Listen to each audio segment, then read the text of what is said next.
Welcome everybody to the OSA's weekly. OSA season. Oh my god, I'm dying. Ha! Welcome to the OSA's series weekly 4. Oh my gosh, there we go, we got it. I'm joined here by my good friend and tournament runner, streaming master Saya, and we're getting into the second round here of the series. Saya, how you feeling? I'm feeling great. You nailed the intro, and Oh man, hell yeah. yeah, we have an interesting matchup here. Oh, talking a little bit about our backgrounds. You're from Smash. I'm from this obscure bullet hell 1v1 game, but we have a more traditional fighting game's representatives as one of the teams here. Melty Blood Current Core, a reference to Melty Blood Actress Again, Current Code or something. But Omega Strikers styled versus one of 3 million Chikara teams in Chikara Hope.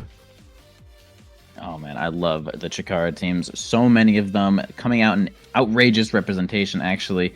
In fact, even last week, we had a Chikara Money qualify with the guest star question mark team.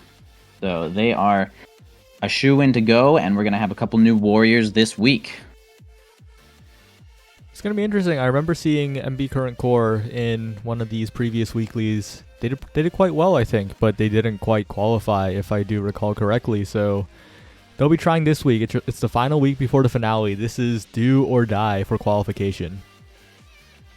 Absolutely. It looks like 8 teams are going to be placed in the final bracket here, and they're going to be duking it out all the best that they can. And, well, we got a whole tournament coming up tonight. So let us see this match between the Current Core and the Chikara Hope. Can they keep the torch running for the Chikara teams? Interested to see. Actually, even last week, Chikara Clinkers had a little bit of a team kill. Money had destroyed the Clinkers right before qualifications. We might see them if they have entered the bracket. Actually, a lot of entries here. Yeah, there are so many Chikara teams, and surprisingly, few Chikara teams have qualified for the finale so far. So this is the time to send the Chikara wave and find a way to take up so much space in that finale. It's going to be difficult though. There are a lot of teams that are hungry right now, and we have 2 of them right in front of us. They should be ready anytime. Absolutely. And man, now I'm looking at the bracket, and you are so right. There are so many Chikara teams, dude. Oh man, they are carrying the name all the way to the end. But man, I believe they would wish to get a full Chikara bracket if they could. Yeah, not going to be an easy road, but definitely a doable one. They have a lot of entrants and a lot of games to be played, with a lot of them in that 1-0 spot, sitting comfortably, not do or die yet. Maybe soon, because there's a lot of Chikara versus Chikara that's going to come up in the next few rounds. Yeah, lots. I mean, with how many we got here, maybe like 6, 7, or 8. Like, there's a lot of Chikara teams, and the team kills are just going to happen. But, you know, it's just how it be sometimes. You know, it's just how it be when you enter a tournament with your friends, and y'all make it far. Gotta be killing each other. But we're gonna watch Current Core, see if they can eliminate any of the Chikara teams here, because they're hungry. They're just as hungry. Yep, and speaking of Chikara teams, this specific Chikara team, Chikara Hope, has just queued up the game. We are ready to load in the Swiss Round 2 matchup versus Melty Blood Current Core and Chikara Hope. It's going to be an interesting one. Yes, sir. Looks like our first map is going to be a little night market action. I love that people are starting to pick this one as it is rotated back in the tournament legal set. And let us see if we can get a visual here on the Awakenings, Hotshot, and drone. What is it? Safety drone? Security drone? Recovery drone. Recovery drone. Man, I'd hit all the words and miss it. But all right, are we gonna see a Juno ban? Thoughts? Looking like that's what's happening, as Sora's main goalie, I believe, is being banned away. They don't want the Dubu taking up massive space in the net, but if you don't have a Dubu, you can get an Atlas or a Now. Okay, but I was more talking about the Atlas, the other melee goalie, but the Now is also a possibility. Night Market, it can block the lanes quite effectively, and that's why we see getting picked on the other side. Yeah, I agree with that. I would actually be so interested to see the now goalie going into this set, because I play it a little bit, and I think it kind of stinks, but like I want to be proven wrong. But we are indeed going to be sticking with the Atlas here for the current core, and the opposing team showing up with okay, Mako goalie. All right, cool. Getting it. Oh, Pummeler's Amy. That's something to keep in mind there. Yeah, they're really trying to get those jump scares off the edge if they catch any of MB current core standing a little too close. But as we get into kickoff, it's immediately apparent that Homeless Kazan is going to be a bit of a problem later on in this game. Yeah, I definitely agree with that. I mean, starting off with a Size Awakening is immediately screaming core control. I mean, Kazan has 2 forms, but he also has multiple play styles. Indeed, I believe that we're going to see maybe even more Size Awakenings on this demon, and we're going to see if he can control the core just as well, as he is definitely playing the forward role to Big Rig Oni-chan. A lot of interesting names coming out in this one. Yep, Alfred Froststaff, solid on the defense so far, playing the Mako quite well, and a great glitch pop from Shadow. Make sure that barrier is taken. Alfrex needs to get out of the situation though, as Big Rigo Nichan is bearing down on the core, but Cotton Small is maintaining control of it until they aren't, but Omla can't find the right strike. Alfrex is winning all of these strike wars at the perfect times. Yes, sir, and this open goal is going to be screaming to be locked in, as overtime has now been reached, and we're gonna have Alfrex continue to hold this goal, not even spend the flip there, actually just doing a really great job kind of keeping a level head here as they're gonna try to get the ball down to the bottom lane here. Omna is gonna have to try to be the one to get it in here with Oni-chan, and they're gonna top head push. Okay, they're gonna have to use the flip there, but correctly. That was definitely going to be a barrier taken. Sonra is gonna use their flip as well. Now Kazan's being just a demon in overtime, using the umbrella poke to just get those red cores. And oh, really great angle there from Shadow, or Shadex actually, and it's gonna go right past Sora for the first point to Jakar Hope. Yeah, Shadow, but with no O, finds a strike. And Sora was going for one of the more understandable goalie habits, right? Trying to clear around the other player in the corner. It works until it doesn't, and Shadow really just found a perfect angle, like you said. But as we head into this next set, another barrier immediately taken. This MB current core team is taking barriers pretty efficiently in the early game, but as the core speeds up, even though they have the Kazan, they have the core speed, they have the speed from Era to work with as well. They're not just, they just can't keep up in overtime, it feels like. Yeah, it is a tough spot here. Also, we're noticing that the side of core, MB core, is actually using, or sorry, the side of Chikara Hope is using basically 2 midfielders and no traditional like forward push to like score. So their strategy is going to be a little bit more interesting. Like I'd give them the core control aspect advantage in general, but sometimes it really does pay off to have a dash in and beat the crap out of the goalie character.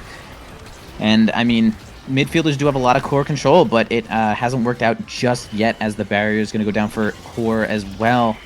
And now actually open goal on both sides there. The flip is going to be used by Alfrex indeed, and Sora also has their flip, so they have not under too much pressure right now, as Omla's, yeah, okay, yeah, good hook there. Gonna be really hard to stop Kazan from hitting the ball in with the extra core speed on the umbrella poke. It's gonna even that one up, 1-1. It's a bit of a strange situation, like you said. This Aimi is, I guess, the forward position, but we see Cotton Small actually playing a bit further up. They're playing around the win condition of getting the Aimi blink, as Alfrex tries to defend with the secondary, but it's not quite enough, and it slips right past the primary as well. Omla with the heads-up shot, 2-1 in the favor of MB current core. Yeah, really great shot there from Omla. It looks like Alfrex was kind of had what they needed there, but was, in the middle of charging their primary. So you can't really strike while you're charging your primary, but you can kind of pivot instantly. They were just a little slow on that motion there, but no problem, as we have many more points to be scored here. 1 barrier going down on each side. In fact, we're going to get a push from the bottom here. The gravity well is going to make everyone's life pretty awful here. Sonra's still got their flip, doesn't use it there, but ends up losing a barrier forward. 2 flips on the side of core. Going to spend one, not going to get too much off of that one. Big blink coming in there. Shadow can't find anything else. Almost going to go for a hook and does... Alfrex get a scary hit there, but ends up being able to block it anyway. Oni-chan's going to try to push from the top lane. Sommer's going to get kind of a bad expanse there and have to use the flip for that exact reason. Almost pushing the bottom lane with the core flip there, but man, the gravity well is just so strong. Under pressure, Alfrex is going to use their core flip to get it out of there. 10 seconds until overtime. Open goal here from core. Can they get it in with these midfielders? And that's exactly what they do. You know, funny thing is that Amy does not usually pick size as a main perk, but it makes the cyber swipe just all that much easier to hit and bigger. It's kind of good. So yeah, even that was set up here. Yep, and so far we've seen some great strike timings from Sora on the strike war, but I think in general, they've been trying to force it around people a little too much, and they're not exactly gauging the hitbox of the other players, which allows Small and Shadow to get a lot of these, I guess, free strikes right after Sora strikes. Like right here, Sora's got to be really careful, gets to clear out, and does find it away, but with Shadow occupying this midfield position in the front lines for Chikara Hope, it is just so dangerous. When that glitch pop comes out, almost a perfect strike to get the barrier, but still defended away by Sora. The timing is really nice. Yeah, it does a good job of defending there. I mean, like I said, two midfielders makes things a little interesting, but sometimes they just control the core around you so much that you end up using too many cooldowns, and it gets kind of overwhelming even without a scorer. But oh, standing a little too far into the goal there is actually going to drop his barrier, and he's going to save it, but then Shadow actually recovers that one, not letting it escape the goalie arc. And it looks like it's going to be Chikara Hope taking the first set, grabbing the first awakening on their goalie. This is a big one. Some scary awakenings could come up, but nothing quite game-ending yet. A lot of scary awakenings like time was created that could be dropped down to the Aimi, Primetime, Rapid Fire, Quick Strike, anything available for the Kazan to take over, but they opt for some spark scaling. 2 sparks on the first round. They want to gamble on that spark of leadership, and they want to stay alive just in case the Kazan win condition comes into play, especially for a character as vulnerable as the Mako. And with that time was created to deny away, the quick strikes is picked up for Shadow, and that's also going to be really scary because Shadow has been dribbling all over Sora so far. Yeah, really good choice of awakenings for each of these players, I would say. Another interesting thing, we got Rapid Fire on now. Like, I'd say that Rapid Fire is one of the more stronger awakenings to show up in that draft, and it's going to go on now, which is kind of good.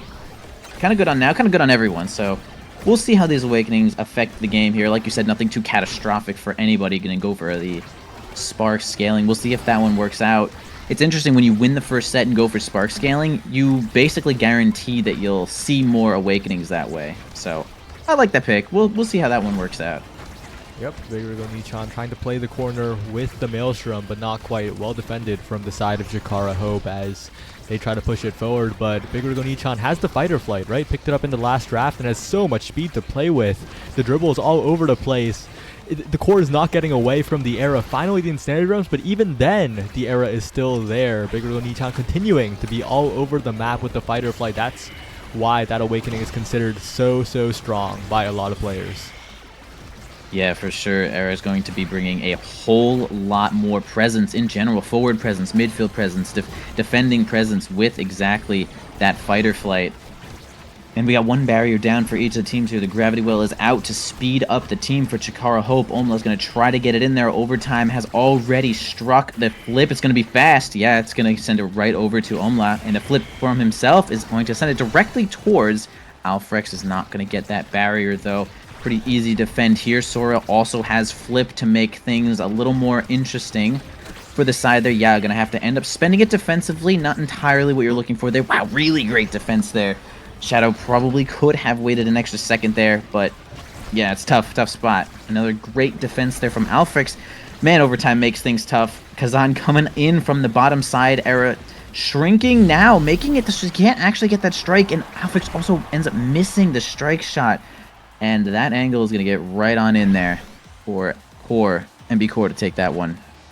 Yeah, like you said, great shrink, great play by the side of MB Core. They want to take the second set. They don't want to be down 2 sets in a game like this on Night Market, where every point is a little bit scary, and Omla dancing away from the cyber swipe, hasn't gotten caught by the Pummeler's Aimee off the edge yet, and that's so important when your opponent's playing Pummeler's Aimee. They want those KOs, they want to push the advantage, but so far MB Core playing around it quite well, and even a great save from Sora in the corner. Yeah, I agree. We do have Pummeler's Aimee, but luckily for the side of Core, Aimee did not grab any more power, so it's going to be a little bit sated there and not do too much extra. As I was talking, they're going to end up, Core is going to end up losing both of their barriers there. Lots of pressure coming on in here from Shadow. We're going to get a little bit of extra artillery from Alfrex's primary there. Cotton Small cannot seem to find exactly what they're looking for with the drone there. The flip's going to come in, and yeah, Sora's not going to be able to grab that one. Maybe on primary on cooldown. Something was on cooldown, that's for sure. Good angle from Cotton Small. Even this one up. Tough situation. You saw Omla and Sora combine for a crazy defensive play there. The open primary backwards, the umbrella spin. But Sora managed to save that own goal, but it wasn't really an own goal. It was slowing down the court to help Sora out a little bit, but on the return play, couldn't quite read the bounce there. And now has to be very careful with this core flip, because one barrier's down, has to win these strike wars, does so, gets the core out of there. Now Omla has the meter advantage, a chance to make a big play here. It gets past Alfrex, and that's 1 barrier to 1. Barrier to 1 indeed, and I love how all the players being very aware of what angles that they're sending the ball at to keep the speed on the core, but Shadow's actually going to grab that barrier with the help of Cotton Small, not in position. Sora's going to end up having to flip there. Alfrex possibly afraid that he's going to miss the strike shot, ends up using the flip in vain. Possession here for Chikara Hope. All right, hits the does not need to defend the barrier as the okay. Oh yeah, I'm trying to think about what I'm saying here, but Oni-chan gets like a super crazy angle on that one. Alfrex is not going to be able to defend that barrier. Open goal once again for both teams. Overtime hits. Spends the passive there from... Oh, yeah. Spends the passive and doesn't get the overtime red ball, and almost actually going to be able to strike that one in as the primary whiffs again. An advantage to Core. Or MB Core. MB current Core. Yeah, like you said briefly, what a crazy bounce by Big Oni-chan. It was just vertical, and then it hit the center at the perfect angle to hit the barrier. I have not seen that particular Night Market bounce yet, and this map gives a lot of different bounces. But also, like you said, Alfrex needs to flick those primaries a little bit more, because they're getting caught in the charge quite a bit. Yeah, for sure. I think one of the great advantages of that move is not only being able to, you know, pivot instantly, but also let it go whenever you want. You're like basically holding a strike at any range, sort of. That kind of doesn't really go through people, but at a melee range, you were holding a strong strike at any time. That's just a really good move. I'm yapping away. We got 1 barrier down for each team here. Lib from Omla. Can they make anything happen with Oni-chan? No, gets stuffed immediately right there by Cotton Small. Got the Aimee ult coming up. The glitch pop just to reinforce that one, just for the heck of it. Alfrex has the flip just to defend this one. Sora's going to end up spending some cooldowns here on the open goal. Can Omla get this goal with any of these Kazan cooldowns and the help of Oni-chan? All right, under a lot of pressure, Alfrex is actually going to flip and land the goal by himself with a tricky angle off the middle and the corner pocket there. He evens this one up for Chikara Hope. It truly is the game of Night Market angles, because that was a great core flip angle, and that's what you're looking for when you're at a disadvantage, when the opponents have a play on you. But with meter coming up for Sora, this play might not be as easy, and with Alfrex miles away from a core flip, Omla can now start pressuring a little bit more in their face. Doesn't have to worry about being interrupted there. And with the additional size, with the additional strike size, it's going to continue to send the core up, but no pass to Big Oni-chan. And now it gets a little scary because Cotton Small's in there as well. They somehow manage to save it away, but the flip will take the barrier, and with no barriers up, they got to be so careful. But a great primary by Big Oni-chan. The Bewitching Beam is perfect as Omla tries to pull the core back. Almost gets the goal in as well, but Cotton Small sneaks it right around, and another chance for Chikara Hope. Absolutely here. The flip's coming out here from Oni-chan. Can't get too much. We got a nice primary there from Alfrex to keep the ball in and defend the goal nicely. Oh man, the expense actually didn't hit anything and disappeared immediately. Kind of interesting there. The Mako primary going to send the ball a little bit harder, a little bit faster, a little bit wider.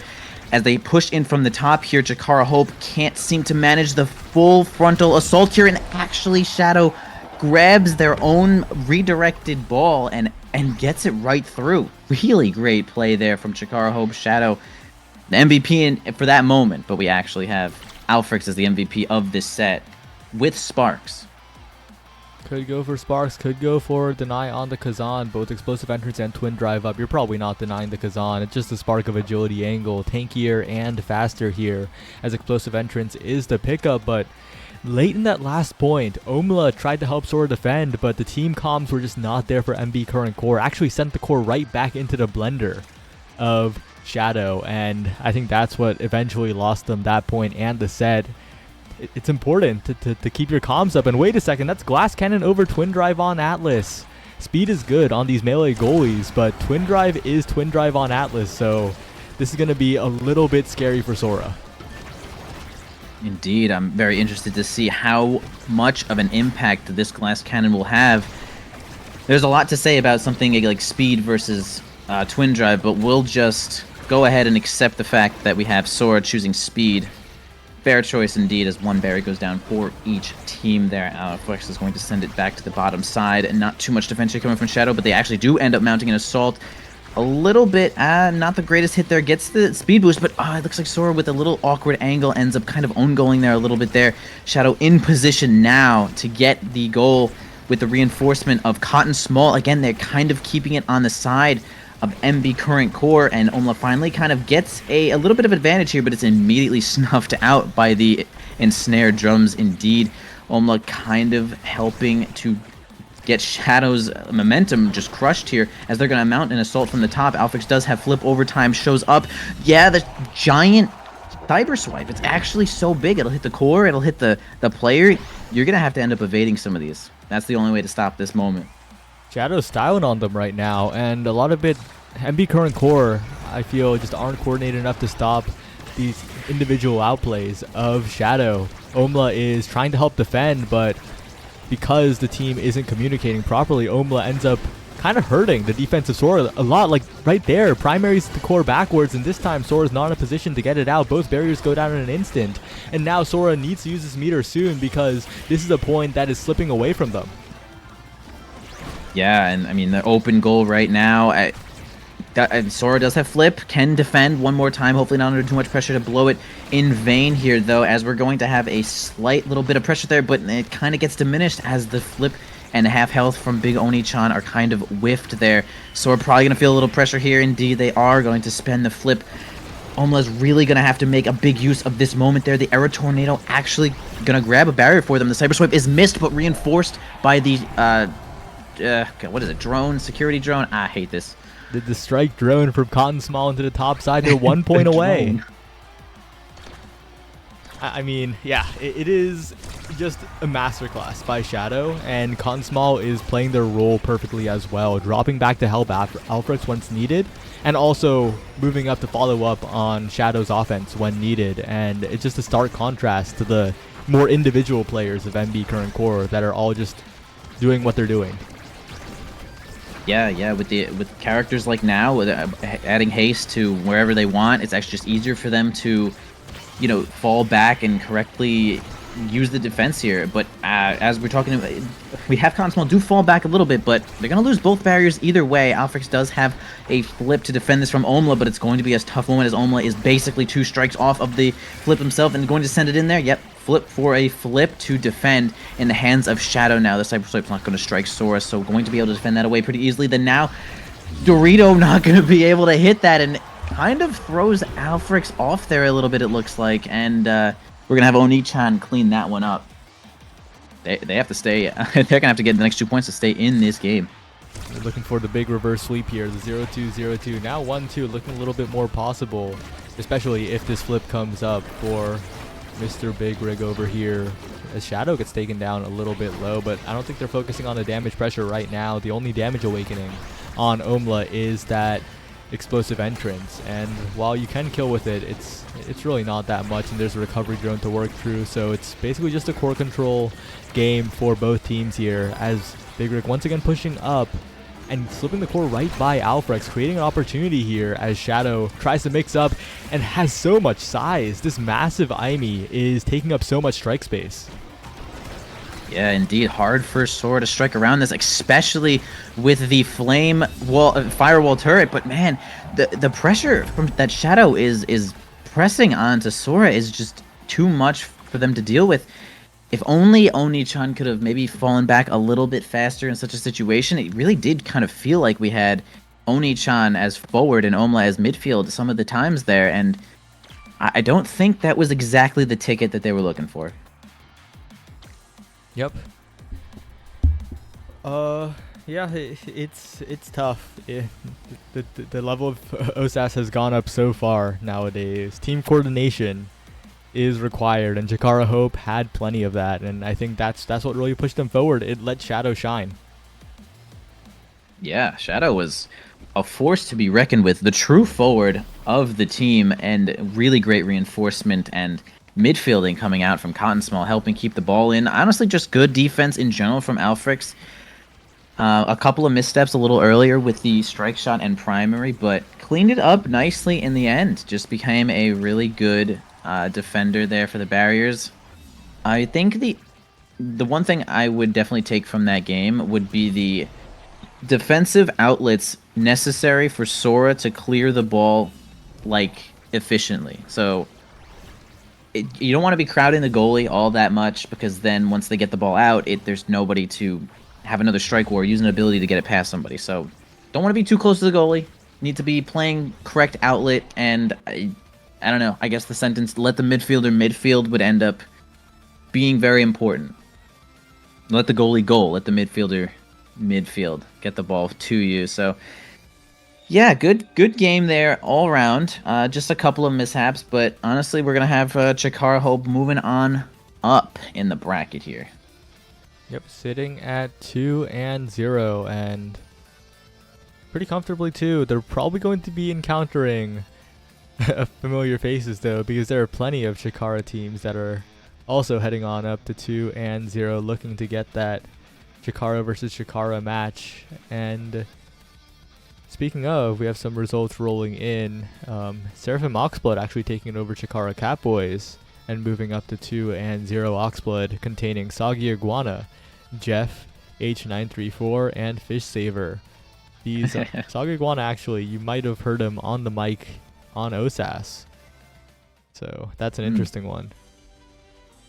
Interesting. Yeah, it's funny, the more I look at the bracket, the more Chikara teams I see. It looks like we also have Chikara Candy taking a win over Boogie's Buns and Bean. Chikara Candy consisting of the players ... as I get over there as the internet is interneting. Here I go. Speaking of Rag Kurohiro, actually they have more than 3 people. Hold on. They have a couple of people here. Oh, here we go. Rag, Moruru, Kurohiro, and Dairoth. All of that time spent saying, "Good job, Chikara Candy." Yeah, Chikara Candy actually, especially the core of Moruru and Dairoth, is a team that we've seen quite a bit in OSAS and Knowledge Gap for a little bit, I believe, those players. And this is a team that I think a lot of people would be surprised hasn't qualified yet, but OSAS is still hard, you know? Like, there's a lot of competition, and even names like Dairoth and Moruru, like, most people would predict to qualify in, like, the first or second week. It's difficult. Yep. Yeah, definitely. I mean, realistically, any tournament atmosphere is difficult. You know, being able to win a tournament, no matter what tournament, is usually pretty tough. Keeping a level head and just like a good mentality in a tournament is tough. Another interesting result here, though, we're gonna have Ed and Eddie, the team Ed and Eddie, actually take it over Blueberry Whale Wiener, who made it to basically one round before qualifying last week, losing to Guest Star. So possibly a slightly earlier loss than they were looking for in this round right now. Since they made it pretty far, they can probably bring it on back, though. No problem there. Got Chikara Kittens taking it over Texas Tech. Chikara Beasts taking it over Bloom and Doom. Don't ban X or error, please, thank you. And there's a couple more words there. Defeating Eagles Academy. Gapped Guys taking it over Art. Seraphim Cherry Kool-Aid taking it over Goat Squad. And a couple more.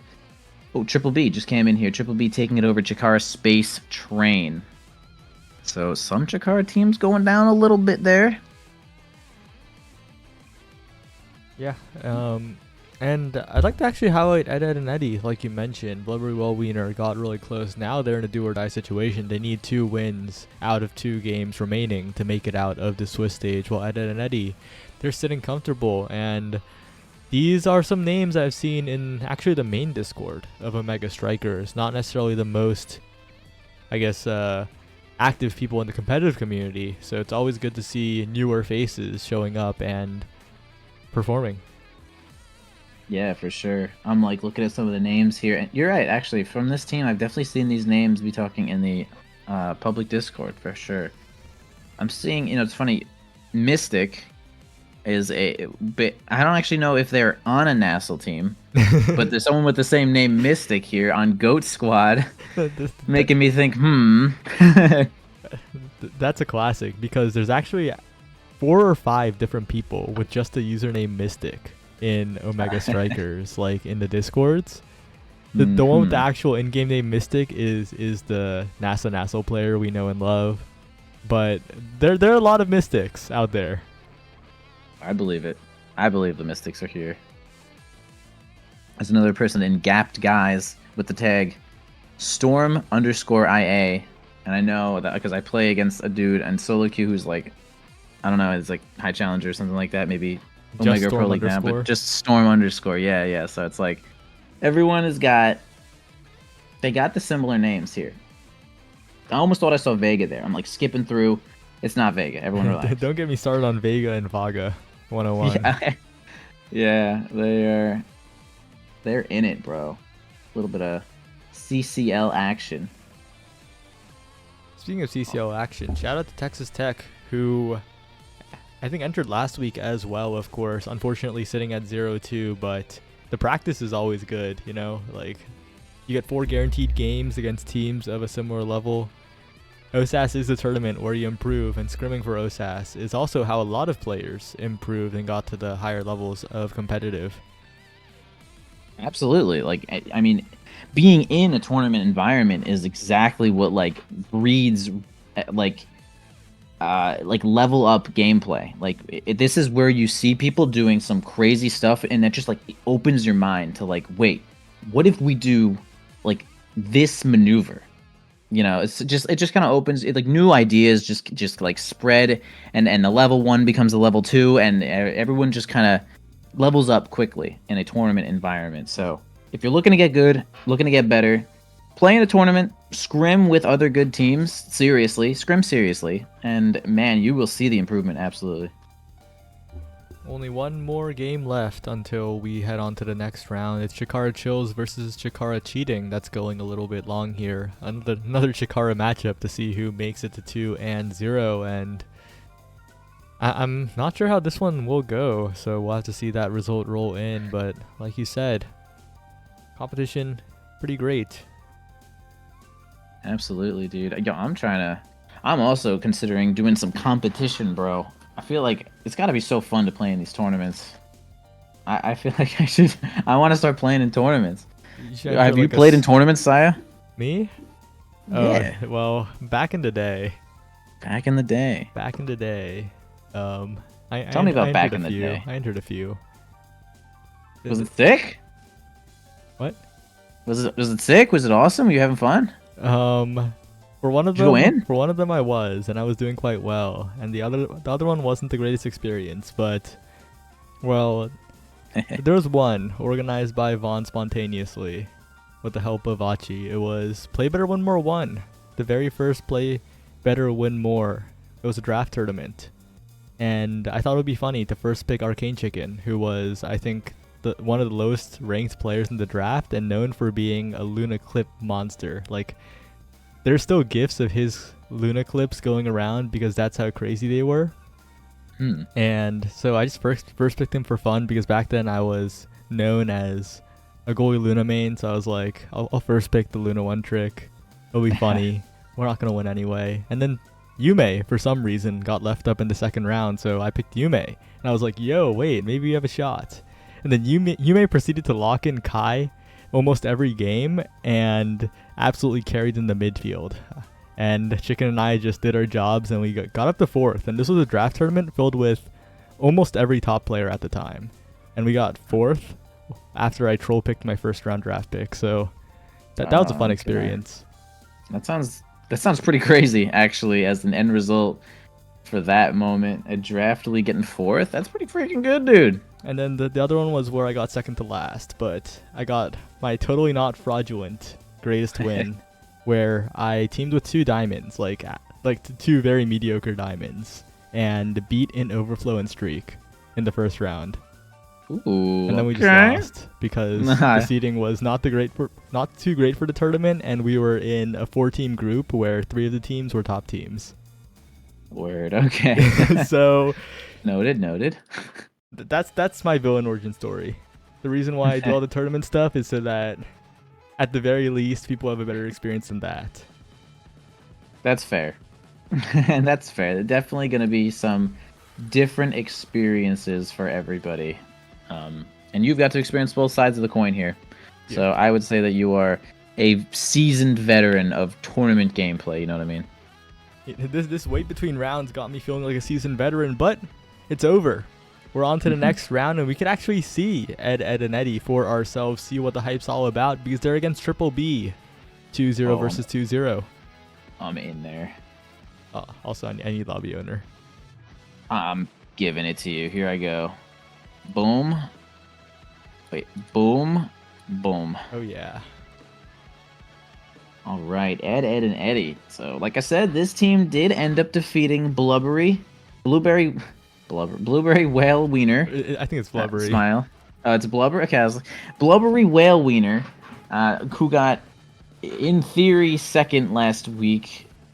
Like, but you have to get first. It's like you have to. Well, they didn't qualify, so they were 1 spot off. But now, things could be different for them at some point. But either way, we're watching Ed, and Eddie. Who's the other team they're playing against? Triple B, Black Knight, Bibao, and Baby Scribble. Okay, do you know any of them? No, I have no clue who these people are, but I'm sure they're good because they're 2-0. You are right. That man, and that stuff happens all the time in tournament too, where it's just like you're playing against somebody who's like 3-0, and you're like, I don't even know this person. Who is this person? They have to be good, but they probably stink, right? But no, everyone ends up being pretty good. Never underestimate your opponent. That's something I've learned in tournament gameplay from the beginning. Always take every set seriously, like you could. Oh, I guess there's 2 mentalities, right? There's either like you're the best, no one can beat you, or you respect everybody enough that they could beat you. I actually take the second approach there, and a lot of people that I know take the first one. A lot of people take the first one, like a lot. But yeah, it just adopt a mentality that makes it so you don't tilt. Is my suggestion to anybody maybe new to entering tournaments or something like that, just to keep your mind straight, because everyone's good, and you might not be, but you could become good. Anyway, yes, Ed, and Eddie and Triple B is our next match. They are getting on in here. I'm happy to see this. Let's get some 2-0 teams. It's interesting, right? Because in a game like Omega Strikers, in a team game, it's kind of hard to have like the true type of hidden boss that fighting games get, the 1v1 games get, right? Where someone shows up completely out of nowhere, because you got to do the whole team building thing. But OSAS especially is the tournament where people will just come out of nowhere, and with their friend group, they just want to play for fun, and sometimes they run the whole thing. So yeah, there's a bit of that magic in OSAS that, unfortunately, given the nature of the game, isn't as present in other levels of competition. Yeah, it's true. We have, in Smash tournaments, they have Arcadians and stuff for a reason, that where people can finally like showcase their colors on the big stage, who haven't had a chance to just, get there in a big fat tournament. That's why we have these Arcadian type tournaments, to just give players who are up and coming, getting good, getting better, maybe gotten a new coach, just to show their colors, show them off, see what they can do, see what kind of improvement. Because in this game, I want to be like, oh my god, that was so good. That was literally so good. And I want them to watch this and be like, oh wow, I'm actually nice. I'm kind of nice. That's what I'm looking forward to. The map picks are slowly rolling in now. They are still deliberating on the first ban, and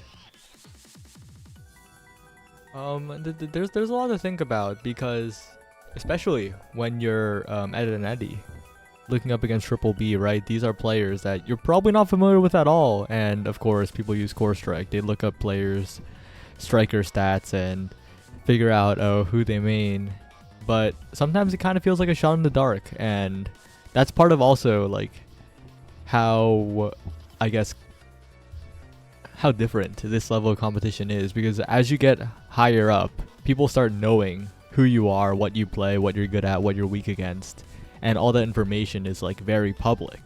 But this is the level where everyone is still somewhat of an unknown quantity, and there's this kind of, I guess, hesitancy in banning characters in map pick that really leads to a lot of interesting decisions.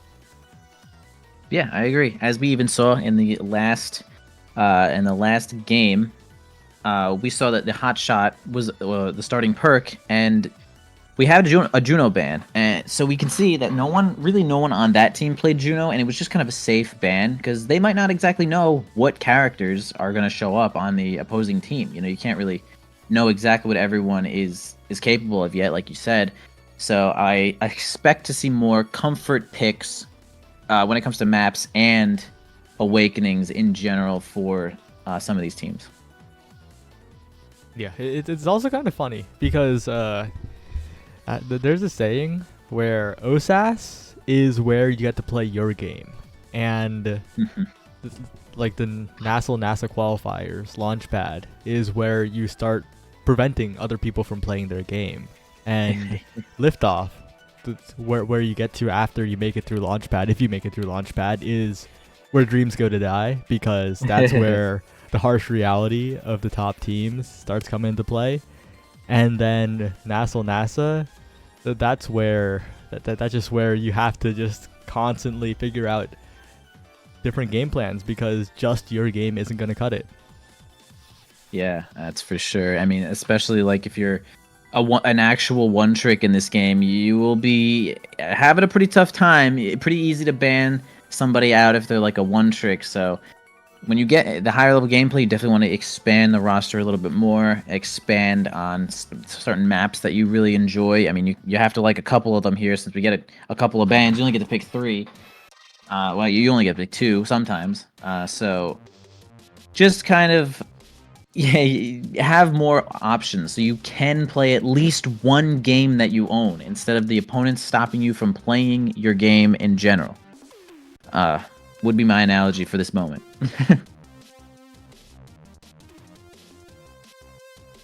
All right. Oh, I think we're ready to go though. So we're gonna head right in soon. It's gonna be Night Market. So another repeat of what we just saw. Yes, sir. Teams seem to be liking the Night Market. It's fair. I don't think Night Market is a particularly volatile or clowny map in general. Kind of good. It kind of requires a little bit of coordination with your midfielder, especially standing in the speed boost in the center there, so they get a lot of advantage actually when used correctly. So pretty cool dynamic we're seeing there.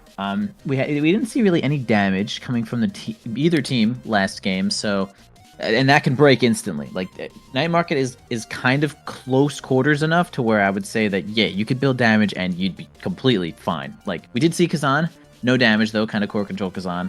Actually, it was Kazan and Era against Amy Now. So yeah, it's not really like either team had like a kill, but you add literally one damage character to Kazan and it can be overwhelming. Yeah, we'll have to see what these teams pick when they queue up and figure it out. Not quite sure what's happening right now. I did pass the lobby owner off to a player just in case we have to remake, because spectator can't remake. And I'm not sure if they got the memo. Oh, there we go. Oh, there you go. All right, here we go. Finally getting into it. A Night Market is your opening stage on this game here. Triple B against Ed, and Eddie. 2-0 in the bracket. Let's see the starting awakening. Yeah, here we go. All right.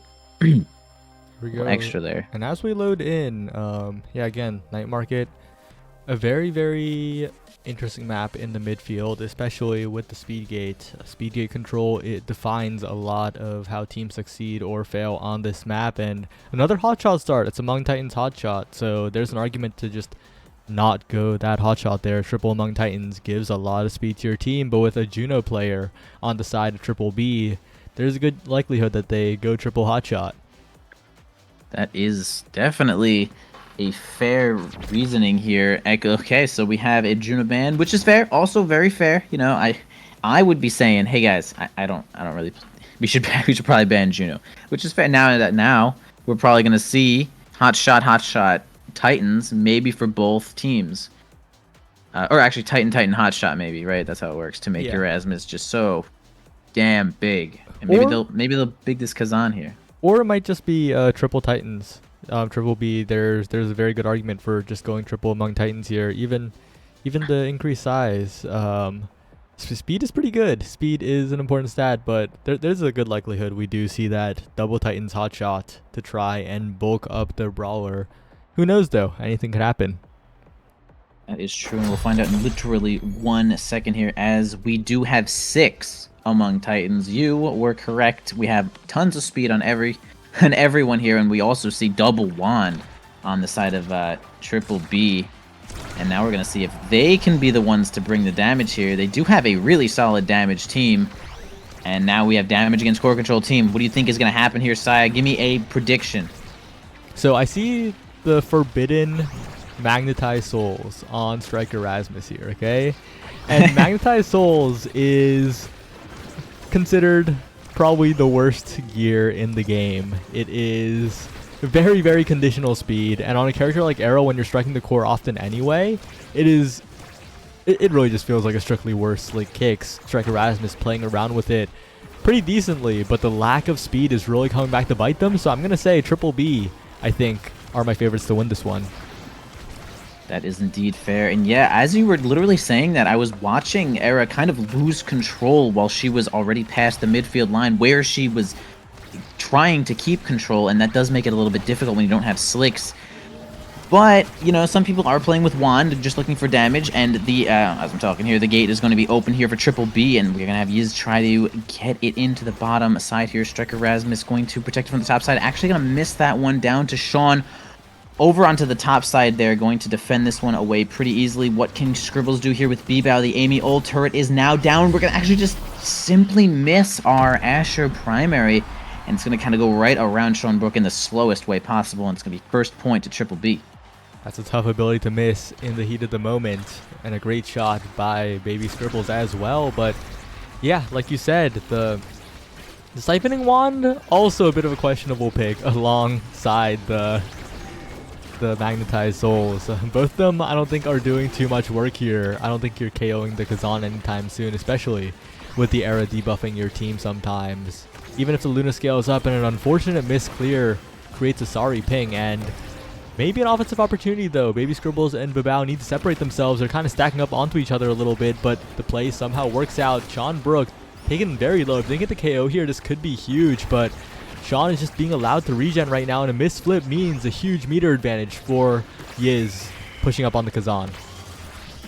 Yeah, and I really like the flip there from Baby Scribbles to get it out of there right before Yiz had a chance to get a flip too close to the open goal, and B-Knight had a chance there for sure to defend the goal, and kind of just gut reacts there with the boost, and in the incorrect direction there, unfortunately going to allow Ed and Eddie to score on them here.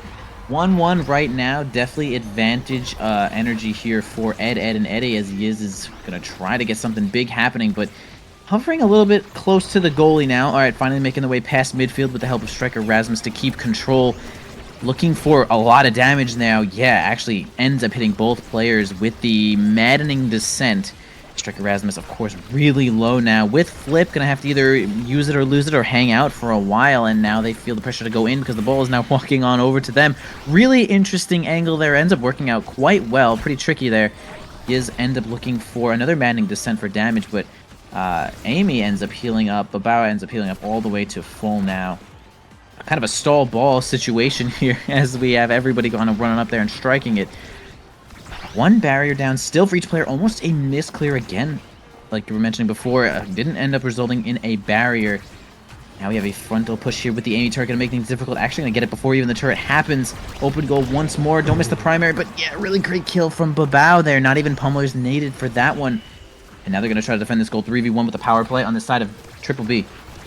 They're trying to get a shot here, but even the layered offense from B-Knight isn't quite enough. They're sending it to the top side, but it's just defended away by Yiz as Baby Scribble tries to send it up to Babao, but there's so many abilities being thrown out to defend. Great strikes from Striker Rasmus, cleared away, and they take the barrier, create a chance for them to turn around this point. Baby Scribble's on the breakaway, trying to find a primary angle, but Striker Rasmus will slow the play down yet again. Babao trying to get it through, but a strike war win by Yiz yet again. Creates another goal for Ed and Eddie. Absolutely, and it is not a surprise to see a character like Kazan winning strike wars often, considering they have a longer, stronger strike all the time, most of the time, about half the time, actually more than half the time. Kazan has two forms, yada yada yada, you already know. Anyway, we're gonna have an energy advantage, a great energy advantage here for Triple B, as they're going to spend one of their flips to grab the first barrier. Babao now grabs their own flip. A couple of evasives needed to be used, and yeah, no health there left for Babao, and they actually end up getting, oh, not Babao, God, I'm dying. Striker Rasmus, they get a kill, and they score. Oh my god. And now it's even up. And the fast forward, catching back up to reality here as, yeah, like you said, a big score, a big KO, and now a huge meter advantage. Babao and B-Knight both have that critical core flip here, especially if Babao can rush in with it, but the firewall sentry doesn't catch the core in time. And Yiz is doing a lot of work, also lagging, which is a legitimate competitive, I wouldn't say strategy, but a factor competitively. It's really hard to read your movement, especially as the goalie, if you're lagging a lot. And if you lag back at like the perfect time, even the best goalies have a hard time reading it. So that's something that B-Knight always has to stress about when Yiz is trying to score. Yeah, possibly wiggling the Ethernet a little bit there, causing a little bit of jitter to make himself just a little bit more hidden there. Only one barrier down on the side of Triple B here. Sean Brook actually doing a pretty great job of defending, and now a whole lot of stuff coming in. The Amy turret, the Luna rocket, but defended pretty easily. Striker Rasmus helps out a whole lot there, relieving a ton of pressure from Sean Brook, and now they have advantage moment. Yes, stuffs the flip. Yeezy and Striker Rasmus just keeping a lot of control here on the bottom side. Scribbles is even looking a little low. Let's see what Babao here can do with the flip, and it actually ends up losing the last barrier there. It's just kind of standing on top of each other a little bit. Babao does have flip here. Yeezy also has flip. It's going to be a little awkward here on the top side. Double barrier hit from Baby Scribbles. Big pressure, a lot of experience there as well. The flip now finally comes in, is instantly stuffed. Good boost. We got B-Knight actually on it right there to defend it off, and Babao is going to be the one to blast it on in there with the cyber swipe right past Sean Brook, and the advantage here and the awakening is going to go to Triple B. Triple B showing why they're sitting at 2-0. The defensive dash from B-Knight was perfectly timed and very decisive. Cyber swipe coming out from Babao to finish the score, and with a twin drive picked up, there's going to be more cyber swipes to use. It's going to be a little bit scary, but team player is an awakening that can't be understated. Despite not having that stat stick kind of value, it is something that always is a factor, but with no one to deny the Deadeye, no one to deny Deadeye without really like ruining their draft, the Deadeye does fall down to B-Knight. And with Siphoning Wand on their team, with Stagger Swagger denied away from Ed and Eddie by Baby Scribbles, this KO comp might come online, even though it is a little bit... these aren't the characters that I would pick if you're KO comping. These aren't the characters that I would pick if you're Siphoning Wanding, but the draft is in position for them to KO. Yeah, I agree. We do. It seems like the kills are now going to basically be initiated by Luna, as I mean, it would kind of sometimes be initiated by something like Vice kind of going in there, but we'll see if Luna can get a lot of damage on people and be finished off with these Siphoning Wands. But Triple B, while we're talking there, is going to lose both of their barriers here. Schomburg going to try their best to defend with the primary here. The Luna Rock going to make things difficult. Yeah, that was a really great coverage from B-Bao. Kind of had nowhere left to send it there from Schomburg. Both barriers now down. Open goal from both sides there. Advantage. Ball had okay. Possession now switches on over there. Top side going to be trying to push it in. Yeezy is actually going to a really great hook. That was just good. That was good. That was a tough spot for B-Knight to try to get a read on with the boost there. So just good play, honestly. Take that point. Advantage in this set for Ed and Eddie. Yeah, like you said, great play. And as we head on to the later parts of this set, well, not even the later parts, we're still technically in the first half no matter what happens. This meter needs to be used effectively by Triple B. They have flips coming up. They can't let them be burned for nothing, especially against a goalie like Asher, who will constantly stuff the core away with the primary if you're not careful. But a great flip takes one barrier. Babao looking for two, down to Baby Scribbles. A great passing play keeps it in possession as Babao sends the core forward again. And look how Striker Rasmus's mag souls are getting no value while helping out on the defense. Trapped behind the midfield line, finally can push up a little bit, but actually gets the core slipped right by. A great boost by B-Knight. Yeah, and you can even just hear the sounds of the flips kind of being spent in a little awkward situations there. A really good strike war win from B-Bao is going to get them that last barrier. He's going to try to grab this one. Oops. Clutch save from B-Knight. Another good save there as well. And Yiz is actually looking really low. Is the comp coming alive? Is this it? Is this what the wand comp was trying to do? Yiz is going to also try to play a little bit back there, not try to die on the defense here. B-Knight flying on in there and possibly causing just enough stun or distraction for allowing B-Bao to get that cyber swipe right on through both of the defenders here from Ed and Eddie, and we got an even game here for this set.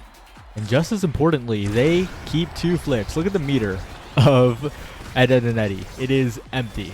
These additional flips, as well as the nuke damage, the damage ticking down onto Striker Rasmus. This could be everything right here, especially a great pass to Baby Scribbles. The passing play's coming online, but an immediate KO down. But thankfully for Triple B, that was the one member who didn't really have that much meter. So as long as they don't waste two core flips here, even if they lose the point, they're still in a decent spot.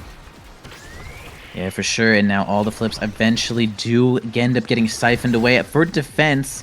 But I guess that's fair considering the opposing team had a power play. They are still alive in this point. The Luna Rocket is going to kind of knock Easy all around, but it's going to be a tough way. It's tough to get a kill in general. We're going to have to see like a Rasmus hook or something. A Rasmus combo might also work, but Easy might not be under enough pressure to be killed here. He's kind of just staying into the play, staying on midfield, doing his job. And another thing I want to bring up is that you said earlier is that the Mag Souls are just kind of not feeling that good for most situations. I want to see this Arab move, but she's having a tough time in the mud here with these Mag Souls. But overtime is going to roll on over here. Schoenbrook with the flip and a barrier to spare. Yeezy still not healing. It's getting knocked around infinitely, but they are spending a lot of cooldowns, just hitting him all over the place. And now Yeezy has a chance on this open goal. Okay, B-Knight actually back with the eject button to defend again.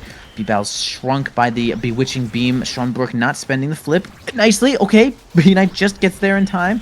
That was close. Man, overtime making these super awkward. Actually gets the... Wait a minute. Oh, it's the wrong team. B-Bao, like, secondary... He cyber swipes back maybe to help or possibly deal damage, but ends up super omega own goaling there. Unfortunate, but heck, we're still in it. Yeah, and... you know what I said about the meter, right? Thankfully for Triple B, they have one hope, and it's that they have basically 3 core flips in just a few seconds that they can use to try and even this up. But on the other side, the flips are aplenty as well, as it's going to be a little bit of a difficult game for B-Knight. This Luna goal is going to have to look very defensive to keep this game alive here, as Babao has to be careful near the top side, navigates around the NATO, does not get KO'd as B-Knight with a great dash in, keeps possession on their side, wins the strike war against the Kazan again. B-Knight has been having a very good game. Yeah, a lot of the flips. You were saying before that the side of Triple B really just always has flip, and you were right. Every time I look at their team, they are loaded with energy. Even though they kind of are spending, they're kind of spending it and then getting it back, which is also fair. You get it back fast the more you use it, and we're going to have a combo there from Scribbles and B-Knight, but it's actually going to get stuffed nicely by the Asher primary. Good timing there from Sean Brook there. More flips onto B-Knight. They're going to finally get that last barrier off Triple B. Sean Brook has the secondary, but does not use it in time. Thinks they can possibly get there with running. They could not. Unfortunate. And it's going to be an even game here for this set. Kind of another big set here. Yeah, and 2 points ago, Yiz was staggered for, I think, the longest time anyone was ever staggered in Omega Strikers tournament game 4. And that's the power of the double wand. They're just keeping that damage up, but forget about double wand. Here's the core control coming out as Yiz does have that flip available. Could score at any moment. Striker Rasmus in the perfect spot, but a good flip from B-Knight to get it out of there. B-Knight now has to be so careful. The flip comes through and slips its way through 3 as the sets are evened up by Ed and Eddie.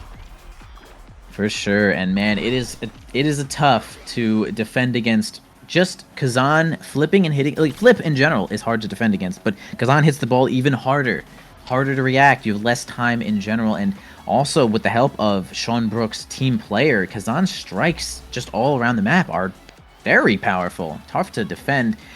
And we actually note we have Kazan not taking specialized training, decides to go for some of the big core control there, so I'm interested to see it. This might have been a big draft blunder from Sean Brook. Had rapid fire on the table, could have been an impenetrable primary wall. Instead, opts to deny specialized training, but specialized training isn't going to be the make or break this game. Like, even if the Luna gets it, Luna prefers rapid fire anyway, and if Baby Scribbles gets it, Rasmus prefers Chrono Boost anyway. So you're just giving over better awakenings to Triple B while taking specialized for extremely non-existent value on this Asher goalie. Yeah, you're right. I was a little bit tunnel visioning there on Kazan not taking the specialized training, but yeah, Asher really gets very little off-spec training in general, but well, you know, we're going to have to move on. People sometimes have to take a little bit of dead trainings, and that is how it works with the open goals now onto Triple B. Once again, the Luna Ultimate's going to make... It's actually going to give the ball straight to Yeezy. Schomburg moving up to try to keep the pressure on. The Amy Firewall turret's not going to do all that much there. Yeezy just easily winning the strike war against Scribbles and kind of just infinitely winning the strike war. And, oh, man, that is just... that actually just happens sometimes where you actually lose the strike war like 9 times in a row and you're like, oh, I don't even know what I'm doing. It happens. It's all good. You know, 1 point on over to Ed and Eddie there, though.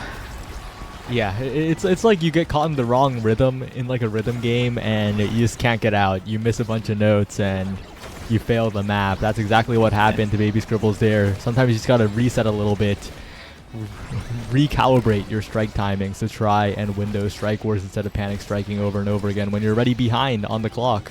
But as this point progresses, once again, like we mentioned, the meter is high for the side of Triple B. Hopes are high, especially with a great spin to the side, but he is with the KO, creating a power play for Ed and Eddie as they push up.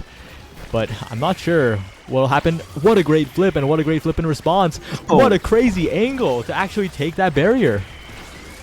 Man, this is a whole point right now, actually. The flips are angling in ways that I did not know that they would be angling and being spent in ways that are surprising me, but nicely as, oh, we're going to have Striker Rasmus just win a big fat strike war there, kind of against both sides of Triple B there. Cleaning that one up. Yeah, it was kind of a couple of crazy flip angles there. Yeah, I think Triple B just needs time to recalibrate because they have the Awakening advantage, I believe. And they're piloting this comp pretty solidly. They just need to stop getting caught by a lot of these psychological traps. He is just striking the core forwards, and B-Knight is just striking it right back into the Kazan. You got a mental reset. You gotta get the core out of there and play as a team. Yeah, he is just making things very difficult playing super fast Kazan, actually. Slick kicks, he's got the Titans, agility, fighter flight. He actually has 4 speed perks right now, looking to get a little bit more size, making... Oh, man, this guy has actually become a big threat.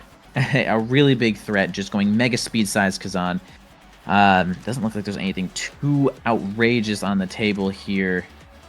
I would say that everyone's got some pretty normal perks here. I'd say the extra special Luna is definitely something to watch out for. More damage, more evades going to be used on the side of Ed, and Eddie, though, because of these Luna ultimates are going to be catastrophic, especially with double wand.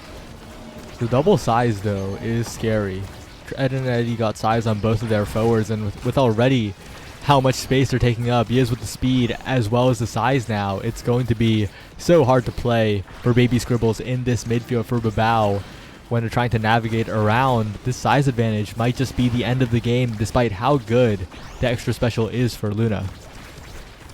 Yeah, I agree, and I'm watching, actually I'm very intently watching this moment, and it seems that specifically at Babao's positioning is a little awkward for B-Knight's clears. It kind of stand a little too close to the goalie, realizing they're standing a little too close, then stands at a place that's also not entirely helpful, so that's like one minor thing, is that Babao positioning as a little sus for this moment, but we're going to keep moving on here. We have tons of flips once again on the side of Triple B here. Let's see what they can do for it. Not going to grab any extra kills there, though. Going to grab the first barrier. Not going to lose theirs for it, though. Are we going to see a flip here used with pressure, though? No. Okay, so they're actually going to keep control of the core with the glitch pop there. All right, misses the death touch, unfortunately. Sean Brooks going to have an easy time defending that one away. The aiming turret's going to come out. Not going to do all that much.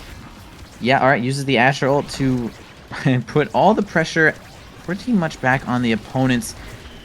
Man, it's funny, if they use their flips, they might already be halfway to another flip. They're actually just like hitting the core so much.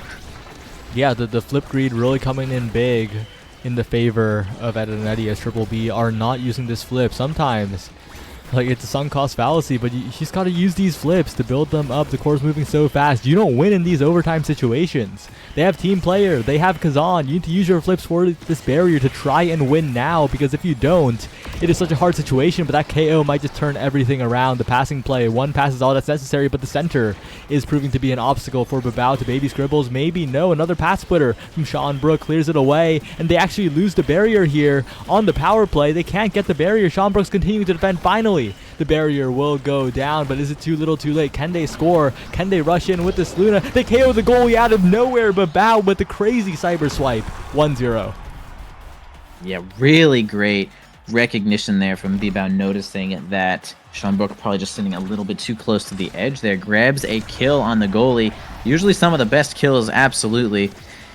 And again, still a little bit more energy advantage here for Triple B, as they actually lose the advantage completely in this power play, lose energy advantage, and kind of might lose both barriers here. Let's see if Babao can be the one to defend it all and actually gets it through that primary open umbrella primary. Yeah, gets it through there, saves the goal. B-Knight is back to help. Luna Ultimate kind of making things insanely clutch to actually save that one. Sean Brook is going to... that was 1-2 punch team player. Actually, you get red cores before overtime. That's just kind of a shocker. It's like for the opponents to try to deal with. Yeah, 1-2 punch on goalie is like some people's crazy preference. Like, some people really like 1-2 punch on the goalie for just that reason. You get insane core speed on the second strike, and it lets you get out of a lot of situations when otherwise it would be really scary. But with the barrier down, it's a scary situation for B-Knight, and Yiz is just so big at the perfect play at the perfect time with so much size to play with. It is another point going on over to Ed and Eddie. Yeah, for sure. He is quite big, quite fast, and quite mobile. Yeah, I agree with you there. I definitely use 1-2 punch as my, like, we have team player at home moment when I feel like, oh geez, we need core control in this game. But when you have both, you are a force to be reckoned with for sure. But that force is going to lose their barriers, both of them actually. And man, okay, Babao completely on that moment, losing both barriers, ends up getting the drone, the recovery drone, off of Striker Rasmus right at the last second there. Just a ton of value coming from that play. One flip is all it took to grab that goal. Advantage here for Triple B. Big value for them, as Baby Scribbles is the one who is trying to build up a flip, while B-Knight has one for the defense, but already one barrier falling down. It's not looking too great, as Striker Rasmus wins a crucial strike where he is, clears away the barrier, has a flip to work with. Will they use it for this point, or are they greeting for the potential final point here? That might be coming up, but defended away so far by Triple B. He is trying to fake them out. It's not enough. That was really funny to see, but it was kind of the right play. You know, when someone flips in front of the goal, all you can do is back up. But man, we're actually gonna have a maelstrom from Striker Rasmus, end up sending the goalie into the goal, slicing that kill. Power play up. And now match point for Ed, and Eddie. What can Triple B do here? That's a good question, because it's a difficult situation to be in as they're trying to push on up, but Yiz has so much speed, so much size. Bina gets stuck on the wall, and this just might be it. Slipped right through, and that is Ed, and Eddie taking the 3-2 in the final set to take the game, move up to 3-0, guarantee they're locked into bracket.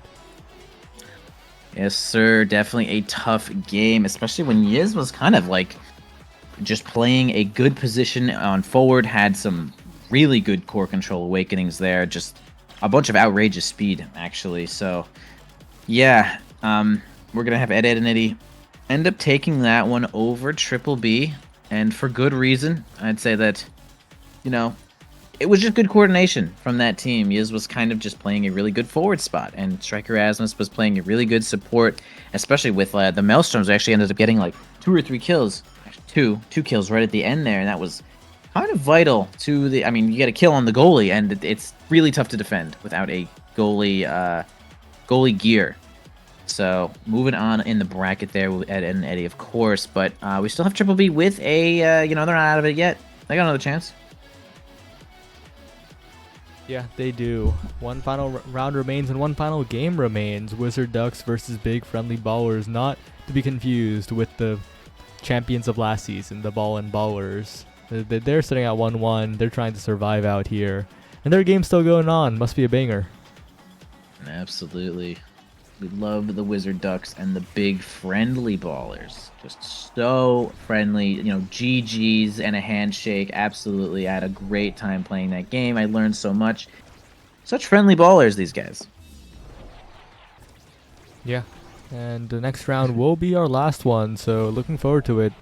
Probably going to catch a 2-1 versus 2-1 game, because those are the teams that could make it into bracket or could not. But looking at the standings a little bit, right now there's some solid 2-1 teams, of course. Teams that have already made it into bracket. Have 3 Chikara teams out of 4. Ed and Eddie, who we just watched, are the only non-Chikara current 3-0. Alright, I mean, Chikara looking pretty... I mean, there's a lot of Chikara teams, but looking a little dominant right now as they are taking a ton of wins in this bracket. Doing a really good job of carrying on the legacy of the Chikara, of course. What else is there to say here? I mean, lots of Chikara, man. Kind of just good teams. Kind of just good teams breeding just good talent. You know what I mean? Just good talent from these guys. I will say though, I am so interested to see Chikara Candy in bracket, because that, again, we talked about it earlier. They're a team that people would have projected to qualify early. They're here in this last week. It's do or die, and if they can do it, well, they can do it. It's that sort of thing. Yeah, and they are indeed 2-0. They are in the bracket. They're ready to go. They could qualify at any moment. They could qualify and turn everyone, well, tell everyone that they were right. Yeah, absolutely. We are Chikara Candy. We're going on in there. I do actually. I don't recognize too many. There's so many people that I don't know that are like in this bracket that are doing so well. It's like kind of cool. Yeah, it always is. That's just how it goes in OSAS. You find people who are doing quite well out of nowhere that you've never heard of before, and maybe they talk a little more. Maybe you get to know them in a little bit. That's what happens to a lot of players. They enter OSAS. We don't know them. They don't know us, and in a couple weeks, there's part of the community. They're talking. It's that sort of thing. Yeah, for sure. Just taking a couple of looks here at the stats of the last game. Actually had 4 KOs on both sides. So Team Deadeye Luna Double Wand ended up having the same amount of kills as the core control team. Definitely of the help of Striker Erasmus with the 50% of the entire kills was on the Maelstroms there, which worked out quite well. And honestly, the damage numbers are I will say the damage numbers from B Knight or Triple B was definitely a little bit higher here, but you know, confirming the kills, like we saw at one point that Yiz was definitely like staggered for like 2 minutes or something, 2 whole minutes, and being able to coordinate a kill combo is huge. Being able to make that power play happen, because I mean, sure, staggering somebody is good. They'll like maybe try to stay a little safer, and you can knock them a little farther. But making sure that the power play happens is a big deal, and possibly should be maybe talked about. Maybe the next step to up the level of this team. Yeah, it could definitely be what sends them from solid into very good. I don't know. I'm just waiting for Wizard Ducks and Big Friendly Ballers to end, because there's a good likelihood we see the winning one of them in our game up next. Well, what's happening in that game? That's a good question, dude. Let's man, we can't really see all that much of like. Can you even see like stage picks or anything? No, I can see stage picks. Oh, you can't see stage picks. I got the chat pulled up. They are on Night Market. What a surprise. Night Market, nice one. And that's about all I could tell you, because none of them are streaming. That is fair. You know, definitely just yapping about right now as the Ducks and the Friendly Ballers are duking it out here. The last match of this round 2 as we move on to our final round before the bracket. Of course, some teams are going to go home, some teams are going to qualify, and you're going to see it. You're going to see the Warriors. You're going to see the Warriors today. We might even see, I mean, you're probably going to see, oh wait a minute. Oh, are we going to, oh, hold on. Did Blueberry Whales is 0-2, aren't they? I think Blueberry Whale Wiener's 0-2. Oh, this is the end of this season's Blueberry Whale Wiener 07. Wait a minute. What is this? Why does it say that they beat Big Friendly Ballers? I just like terrible. It says they're 1-2 right now. They're 1-2. How could you be 1-2? They're 1-2, and they did beat the Big Friendly Ballers. They lost to Chikara Beast and Ed and Eddie. Oh, wait. Have I lost it completely? Oh no, duh! I haven't lost it completely. Guys, they're 1-2. Oh yeah. That's bad. Yeah. Face some pretty difficult opponents too, because Chikara Beast and Ed and Eddie are both looking like they have a pretty good chance at making it to the bracket stage. Absolutely. They are 2-0 teams right now, right? So kind of getting on in there. Dang, close one for Blubbery Whales, but you guys will see them again someday. Someday you'll see them again. Absolutely. These teams, they never die, bro. They keep coming along, and so does Wizard Ducks.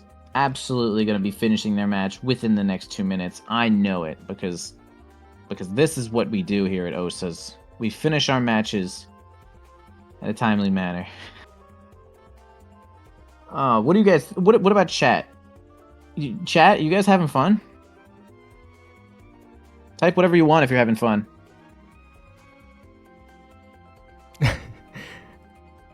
Are you sure there are people listening to us right now?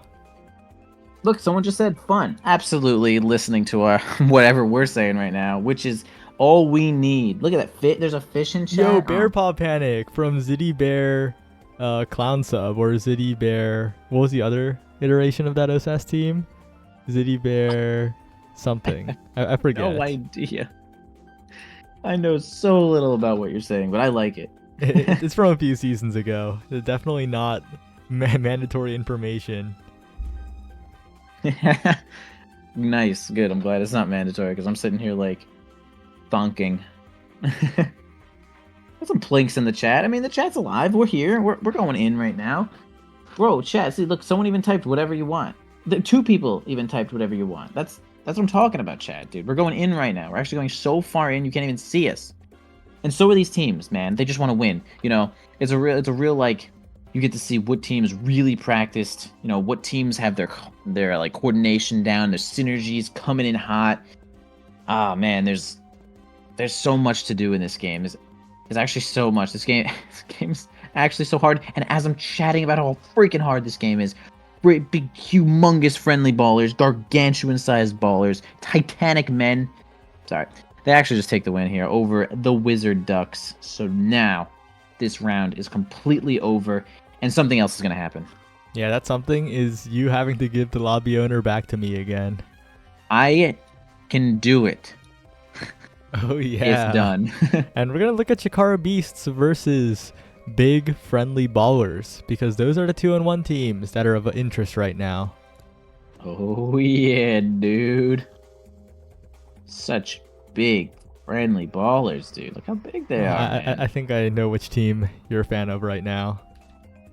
So frickin' big, dude. Frickin' Chris. Well, oh man, there's so many Chikara teams. Yeah, and Big Friendly Ballers have a chance to kick one of them out of the bracket right here, or be kicked out by Chikara Beasts. And not to be confused with Ether, spelled E-T-I-R, who is running the bracket today. Ether, spelled Ether, is on Chikara Beasts. Oh, thank God. This makes it easier for me, to be honest. Alright, Chikara Beasts stepping up to the plate against the biggest, friendliest, balliest y'all ever seen. Man, Chikara has a lot to play for here as their sister, brother, cousin, second removed, friends, uncles, dad is all in the bracket all at the same time. They don't want to fall out of this bracket. They would love to get a nice family reunion as they enter this finale of OSA's weekly number 4 series. I'm getting all the words right this time. Man, remember when I did the intro and that was just literally laughable? That was so funny. I had a good time. It was so funny. What a fun time. Well, this is going to be an interesting one to be sure. And you think Night Market or what? I'll be real. It's going to be Night Market. I feel there's something about this bracket. Just something tells me that we might be going to Night Market. It is a strict possibility, as that is one of the more neutral maps in rotation. And X, it's funny, X kind of falling out of favor for most teams in general. And I feel like X era was kind of like a really strong team for Night Market, and we haven't seen all that much of that. X is kind of falling out of favor. What new teams can we create today from the huge ballers and the Chikara Beasts? I'd love to see something that I've never seen before. Yep. It would definitely be cool to see something a little bit special. But yeah, I don't have anything left. You're a good dude. I can just keep yapping if you want. Bro, I'm trying to see Now goalie. Honestly, because I play some Now. And again, like I said, I think she's like kind of bad as goalie. And what am I doing? I don't know. Maybe I'm terrible. I can yap about Now goalie. Okay. So, okay, talk about Now goalie. You know the whole thing where I only take pauldrons on every single character and it's bad and it actively hurts my gameplay? Okay, I'm listening. I also do it on Now. And I actually played quite a few games of Now. I think it's like my 4th or 5th most picked goalie, which is actually saying a lot because I pick anything in the goalie position. And just for context, right? I'm sitting at like 200 something pro league, and I don't think it's good, but the pauldrons are Now, or both. Both in the goal box. Okay, gotcha. But when I want to shut my brain off, I have 2 picks. Drakkar or Now, and I think that says a lot because the Now goalie feels a little easy to play. It's a little bit of a comfort pick. Guys, are you hearing this? This is crazy to me because I'm doing like multitude math. I'm doing like level 500 MC squared. I'm going insane when I'm playing Now goalie. I'm like trying to set up the perfect angle with the thing, and I'm braining so hard. I'm pulsing, and it's like. This guy's telling me he plays brain off pauldrons now? What the heck's going on? I shut my brain off. I throw my primary across the field. If they're close to me, I strike primary. There is no thinking involved in my now goalie gameplay. Oh my goodness. Okay, well, I want to see. I don't want to see pauldrons now. I'll tell you straight up, I don't want to see pauldrons. I don't want to see but I want to either. see now. I would never play pauldrons now. The team with pauldrons now is probably not winning. Oh my god. If it is picked on stream, it is probably not winning. I hope they're not listening to us, because I don't want them to be like, oh, we'd love to take the challenge, and here we go, pauldrons. Don't, guys, please. Man, don't do that, please. Gosh. Don't do pauldrons now. But pauldrons, it's like if you were on car, on the other hand. Oh, let me tell you. That also sounds terrible. Like, yeah, what is this? It's also terrible. It's just strictly worse than strike shot on the character. But like pauldrons Drakkar on the other hand. Yeah, I'm listening. Yeah, you have something really nice to say about pauldrons Drakkar, dude. You know, sometimes the additional strike size is kind of nice. And that's not a Drakkar specific thing, but I just wanted to say it was kind of nice. Okay, I'm hearing you. I'm hearing you. You're saying size is good, and you know what?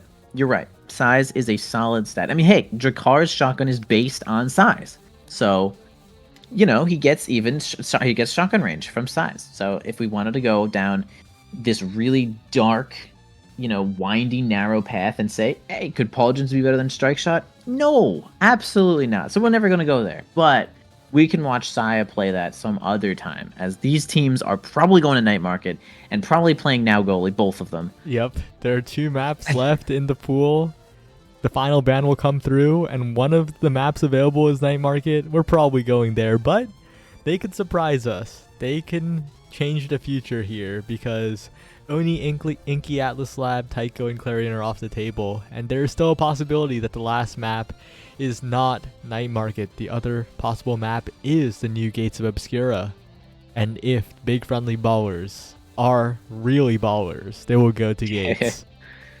Yeah, Gates is, man, okay, so I feel like Gates requires, old Gates required like dummy amounts of coordination, in my opinion. New Gates requires a little less coordination, since the pillars end up being static and like the strategies end up being kind of static. Oh, they've Night Market. It's over. I would be so surprised if a team picked Goo. Actually, I would. The fact that Goo is even the second to last, I was gonna be like, man. It's cool now. It's viewed as cool. Before it was viewed as Mickey Mouse, but now it's like the cool map to go to. I just think that it requires a lot of coordination, and I would like to see if they have it, but it doesn't feel like. I don't know. I would just bet that they wouldn't be going to Goo. I just bet that none of these Osos teams are thinking like, yes, Goo is our map. I love Goo. I'm gooing. You know, I just don't feel like that's happening. But as you have just mentioned, our bans, Night Market, brand new map. We haven't seen that on the stream yet. We're going to be finally going to Night Market. Super excited to commentate on this map for the first time. What a unique and interesting Omega Strikers experience we're about to have. But these really are some names that I haven't seen in a while, to be perfectly honest, right? Blingo and Clearlove are both collegiate players. And always good to see collegiate players participating in OSAS, because collegiate is not the most active competitively. Like a lot of the players who are, especially in the lower half of the collegiate teams, they're like completely absent from the competitive community. You never see them in solo queue or in OSAS or in any tournaments for that matter. So seeing players show up here is huge. Like, this is how you improve. And yeah, absolutely. Ether was also a former collegiate player, I believe, and what was at the school that hosted the first collegiate LAN. I forgot the name of it. Oh, I'll tell you, I don't know it. Yeah, well, I'll tell you, I don't know it. Yeah. All right, here we go. The queue is up. Starfish is the lobby owner starting the game here on Night Market. I am so I'm so happy. I'm so happy that we're starting this match, and we're gonna see some freaking awesome awakenings that aren't hotshot. Here we go. Now that you said that, it's gonna be hotshot. John Odyssey has eaters everywhere. I will it out of existence. Boom, it's gone. I saw the orange and I thought hotshot, but it's just unstoppable. Oh, is literally as close as physically possible. It could be the hotshot. The visually almost there, the flames and everything, and even the Deadeye's orange kinda evokes the feeling of Hotshot a little. And the Deadeye will also be a bit of a core speed menace. And actually, Deadeye start is dangerous. You can go triple Deadeye here and have a very nasty kill comp. It is a big factor here, but you know, we're probably gonna see a lot of Unstoppable. I think people are prone to playing more safely, and of course Unstoppable on the goalies, always a crazy good pickup. Yeah, for sure. Unstoppable on goalie makes a whole lot of sense in so many different scenarios. We can see a lot of players here picking more melee-based characters. Unstoppable almost definitely coming out. I don't even think we're going to see Deadeye Ruin, which does work, actually, if you teleport far enough away. But we do have now. Oh, but we have Atlas, so damn it. But we do have now. We have Atlas. But we also have Rune, guys. We have Rune on the map. That's new. That is new. There's something interesting here. Let's see if we have it all. Yeah, definitely all taking Unstoppable. No Lunas to come on in here and ruin the game. No Vices to try to make damage here. We're all going to play a little bit safe as we get 6 Unstoppables and all Slicks. Okay, so everyone's playing a little bit more traditional gameplay here. Double Strike Shot Atlas. This is a normal game. Wait, are all the names showing on your screen? Atlas Asher. Okay, Atlas Asher's name off, right? It's not a bug. Yeah, I see Atlas Asher. Damn. Damn it, is that Starfish? Okay, so it's Atlas is Starfish, and Asher is Clear Love. Okay, Clear Love. You try to remember that, I'll try to remember Starfish. Alright. Well, so far, it's a lot of back and forth in the midfield as both of them are just striking straight forward, and that's how you lose Strike Wars, because the opponent has much more strike box to play with. We're going to need to see some more creative angled strikes here as Ether makes the classic mistake, goes for Strike Shotgun instead of Shotgun Strike. That's how you lose this Drakkar, and that's how Clearlove gets an opportunity to send the core right in. Correct, Amundo there. First point going on right over to... oh god, I don't even know which... No, that's Ether. This is Beasts, and this is Ballers. Ballers are on the right. Okay, perfect. Ballers taking the first point here, and okay, Banish coming out. You actually can, a little note there, you can get banished during Unstoppable. It does not stop that from happening. It doesn't stop Dubu from stunning you either. Actually doesn't stop anyone from stunning you or slowing you. It just reduces knockback and damage. First barrier going down on the side of Chikara Beasts here, though. Baller's going to push in from the top lane, possibly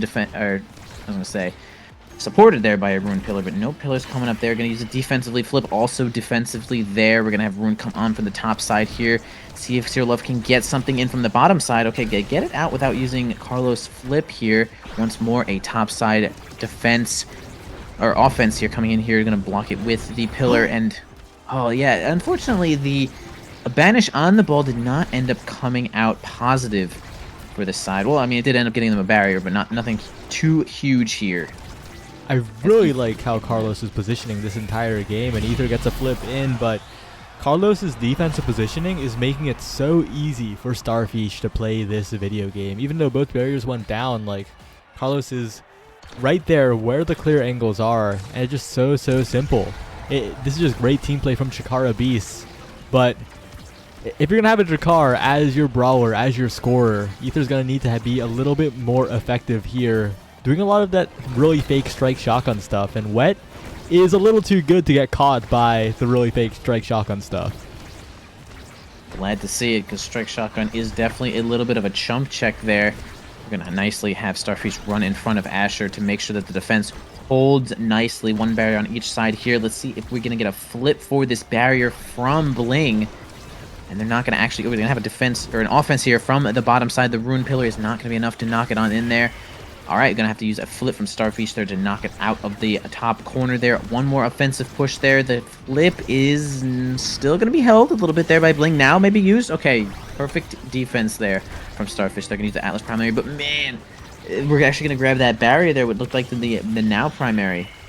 Alright, flip here used from Wet, kind of send it directly down the line here. Overtime is now in session here. The red balls coming in from Rune Pillars actually gonna net them that barrier, and not in position really to score just yet, as Starfish is going to make an easy defense there. Okay, can't get it here from Sir Love. Flip from Carlos is going to send it right through everyone's feet. Ether doesn't even see a need to redirect it, is on the perfect line. And now we're going to have Chikara Beasts taking a little advantage here in the first set. Yep, Chikara Beasts really solid on the defense, making it hard for Clear Love to find a goal. And with Carlos controlling the midfield, it's going to be even harder, as I'm really liking Starfish's clears. Their angles are pretty good. They're making very solid assumptions to where open space will be. But right there, Carlos has been perfect up until now. One misstep. We're only human after all, and that means both barriers go down, but they're still pushing up. They're maintaining possession. They're trying to get the strikes in, but it's not quite enough. Carlos, one more try, and will win against Wet, who kind of just strikes it right back a little too much. Ether now with a chance at sending the core forwards. Carlos with the speed as well, and a lot of damage down onto Clear Love here. This pressure could come up and be a factor, but no, Ether just going in for the shot. Just easily saved away. The flip was way too close to the wall. Yeah, that is definitely another thing that I'd love to see, just like in general improvements on, is that flipping a little too far from the goal in certain positions end up being like null, end up kind of wasting your flip, too many people on top of you in that kind of way. So we'll see if any alterations there come from the gameplay from that, as we have Wet just doing a nice job defending. Right now, his goal is open. His flip is ready. He has a lot of power, and so does Clear Love with their flip. A little close enough to the goal, but we have Big Fish with some good Atlas cooldowns to defend the goal away. Okay, yeah, don't let that slip by there. Wet's got it. We got a banish on the ball and on now, and not much is going to come of it as Ether walks into the pillar, making that do basically nothing. An offensive pusher from the top is going to be easily nullified away from Big Fish and Ether. Again, the strike shot actually causing Ether to just drop the ball all the time. Strike shot coming in real handy here for Big Fish. As I send it over to Carlos here, I'm going to send it now to Ether. If they can get it past Bling. Working on the bottom side here. Again, Wet with kind of an easy defense. The coordination is slightly lacking as players are trying to get into position with overtime, but yeah, we're going to have a pass or a defense kind of too close to Ether, and the strike shotgun that we were talking about a little bit earlier ends up sinking it. All right, first set going over to the Beasts. Yeah, it was a close set all around, but in the end, Ether got the right shotgun at the right time, and a spark of leadership, but it's a double spark of leadership. There's an argument for just taking Hotshot here. Hotshot or Primetime, incredibly strong. Might want to pass it down to the Rune. And Rune gets Primetime anyway. Castellast is chosen to be denied away. Even though Big Friendly Ballers lost a set, they are winning this draft incredibly hard. Ricard Knife's Edge is good. Castellast is really mediocre on that now. And even though you have the spark of leadership, I mean, it is a leadership on a 2 spark stars. It could create something later on, but the immediate power of this Hotshot Atlas and this Primetime Rune might just be the ticket. Yeah, we'll definitely see if that comes into handy there. It was kind of a tough draft to deny Rune, I'll admit. Something like Castellast, Hotshot, and Primetime all showing up in the same spot, only Rapid Fire really missing there. So Rune almost guaranteed to get something nice there. I'd say that I'd like to say that the Castellast on now is slightly better than mediocre, but it's definitely now is very versatile on what she can pick. So I'd love to see if the time on the drones makes any huge difference here for any of the setups. As I'm chatting away, we got double barriered there with good coordination from the oh gosh, the team that I'm forgetting the name of because I'm a terrible person. The Ballers. The Ballers, my big friendly Ballers. Oh my god, I'm a fake fan. And they're balling right now. Look, Clear Love almost has meter. Shoots to the top side. Blingo with the setup. Saved away by Starfish for now, as Wet needs to be careful around Ether. Blingo trying to control the midfield, but stepping a little too far away from the wall. But Wet gets a save on the core flip. Creates a big chance for Clear Love in the midfield. Bounce up and down, but a great expanse by Starfish will save it away, and the core just bounces all the way around the world into the center night market gate and directly into the goal. That's not what you want to see for the Ballers, but the Beast will take that any day of the week. Absolutely. Really tough and tricky angle there for the goalie to defend, as it just bounces all over the place on the corners of these center things. I don't blame Wet too much for missing that one. It's kind of crazy, but let's see what we can do here after that point. One barrier goes down for the Beasts. They're going to try to defend it away from the top side here. Rune tries to get a nice portal there, but actually does not end up taking the bait. Chikara Beasts playing around that nicely. One flip ripped from Ether, not too much off of that as well. Both barriers standing there from Wet, kind of defending pretty well here. And as I say that, Carlos does end up grabbing one for himself. The bottom side is going to be... Okay, I actually really like that primary there from Wet. The hotshot really sending it out of there, but an offensive push there from Ether from the top side is going to be good as they grab that final barrier on open goal here. Let's see what they can do to mount any kind of pressure here. Okay, I was going to say the banish there onto Now is not going to do too much, but we really have a really good pillar save from Bling, helping Wet out. He's going to spend his flip, unfortunately, for nothing. All right. Wet easily defending this one away there with the primary.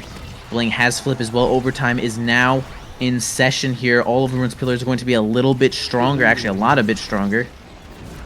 I've just picked up on a really bad Clear Love habit that is making it so that big friendly ballers are never getting any offense because Wet is clearing it away over and over, right? It's going to Clear Love. And Clear Love is striking it directly towards Starfish. Giving up all possession, Starfish passes it back to Ether, and Ether and Carlos are much more active with their offense. They're creating bounce angles that set up their plays while Clear Love is making the very common mistake of just hitting it directly to the enemy goalie. And that's just making it so hard for Wet and so impossible for the ballers to get anything done. Okay, really good note. So I guess we could just say that we'll have to see the ballers do a little bit more dribbling in their own possession here, possibly between either the corner or themselves. They do have the center to work with to get the ball right on through there. And can they get this final barrier here with the help of the Rune Pillar? And man, the really good defense from Carlos and Big Fish are going to hold out, but not long enough. Both open goals there. Dakar ult too slow. Bling going to send the ult on through, but not through Clear Love, as they're going to spend the flip here. And I don't actually... What killed Atlas there? I did not see triangle. Oh my gosh, that was sick. If it really was. Maybe the Castellas triangle getting too big, too long. Maybe just forgot about it, walked on in there, but Beasts, next Awakening draft goes right to them. Yep, and this Awakening draft is a little bit scarier for the ballers. What's picked up right now is 1-2 punch for the Drakkar, which is an interesting pickup, actually. I would not expect that because it isn't particularly good on anyone here. Stagger Swagger or Built Different would have been the choices I was looking for. Maybe even the aerials. And Stagger Swagger does fall down to Blingo. And Blingo has been lagging behind the play, right? Rune a character without a movement speed steroid. So I think that's going to help Blingo a lot, especially when Clear Love also picked up size. If the passing plays can come through, I think... the ballers have a pretty decent shot here. Absolutely, the passing plays are what seems to be a little bit needed, as you had mentioned before. A couple of extra passes, something to keep possession on the ball is what the ballers are looking for right now, as Wet is trying so hard to get out of the corner, but the pressure from Carlos and Ether is going to be enough to grab both barriers there, going to end up ulting backwards. And man, they just have an open goal here. It's going to be a tough spot. Carlos has flip, going to be pushing in from the bottom side, doesn't even need to use the flip. The 1-2 punch to Car, blasting that one in, actually with the help of Knife's Edge as well. Is going to get that one right past Wet. First point. Yeah, and although I've been a bit of a hater against Ether's scoring attempts, the midfield play from Carlos and Ether has been far superior in this video game, in this particular match of the video game. They have been adequately dribbling, controlling the core. Look at what Carlos just found. The individual scoring attempts might be a little bit better for the ballers, but they're never getting to the scoring attempts because they're being out midfielded over and over and over again. The Beasts are beasts of the midfield. Yeah, I mean, everything you said is completely true. The ball kind of snakes its way right on through the ballers, and the Beasts kind of just are grabbing it. They got sticky fingers. They got something. They just have the ball at all times, and now Carlos solo 1v3ing from the top part of the lane, ends up getting a barrier. All right, a good Rune Pillar is going to net them one more barrier. Banishing the core is going to be slightly interesting here, but doesn't actually net them all that much, as a push from Clear Love is actually going to net them the second barrier. Now, okay, they have a chance here to, man, even this up. They have a lot of work to do, though. A mountain to climb, as some might say, being down so much in this set. But this is where it starts. Hold this barrier, and only good things will come. As we have Clear Love going to try to get this one in, maybe with the flip. Okay, ends up kind of own goaling there with a hard clear. All right, gets the ball out of there. Can they keep possession? Can Bling help out with this Rune Pillar? Yes, he can, actually. Really good placement. I will say Big Fish kind of sent it sort of straight to him on the second part, but all right, 1 point there from the bowlers. They're in it, kind of. Yeah, and Blingo just there, causing a bit of panic, right? Fish was not ready for that one, but I don't think anyone was ready for that one. Carlos with the instant double barrier with the flip available. This could be the end of the game right here. And Carlos smartly playing patiently, getting the flip at the right time to the bottom side, getting the second strike off the rebound too. Carlos, by far the MVP of this game, sends it home, and the Beasts qualify for bracket. Yeah, Carlos kind of just I kind of played good. Kind of just had the angles there. Even against the Expanse, just send it at an angle that it wasn't even going to hit the Expanse. But end up ricocheting right back there perfectly. And Carlos just had that possession. Even with the flip kind of being out of the hands there, kind of just knew what was going to happen there. Really great midfielding and forward pressure. Honestly, Carlos was the jack of all trades there with a really good support there from Ether. And man, the Beasts kind of went insane beast mode right there, and a well-deserved win is going to send them directly into the bracket. Oh, and the next matches are going to start soon. Yeah. Well, it's time for us to start outroing a little bit, chat up a little bit, and then send it to the next batch of casters for bracket stage, as the matches have to finish too. So it's gonna take a while, but that was a pretty solid game. That was a pretty solid game, but if any one of the big friendly ballers, not the ballin' ballers, I also saw some of the ballin' ballers in chat. They're the GOATs. They won the last season of OSAS, which is no small feat, by the way. And the big friendly ballers, please start dribbling. Your team name is the Ballers. Lean into that a little bit, because you need to create chances for yourself. Yeah, for sure. And luckily dribbling isn't too hard. You know, you just kind of it's a dribbling is kind of like a branch effect, right? So it's usually your goalie gets the ball from the enemy team, and they have to they send it to the forward in a way where they now have the ability to dribble. And understandably, sometimes the goalie has to send the ball along the wall for a clear, and that kind of doesn't really allow the midfielder to dribble all the time. But that's kind of just, as the goalie, you're trying to be conscious of giving your teammate the ball in a way where they can do something with it. And that's actually something that I also struggle with a little bit as a goalie, is making sure that my forward can do something with the ball once I give it to them in a clear. Specifically, though, on Night Market, if you do send it at the wall, they can dribble off the middle. So that's kind of cool. But dribbling, yeah, definitely important to dribble. Even if you use your teammate as a dribble outlet there, it's even better. Usually, most of the time. But that's kind of the big thing that we had picked up from that game for sure, was maintaining possession of the ball is, I mean, certainly the greatest thing you can do, and something just to be worked on a little bit.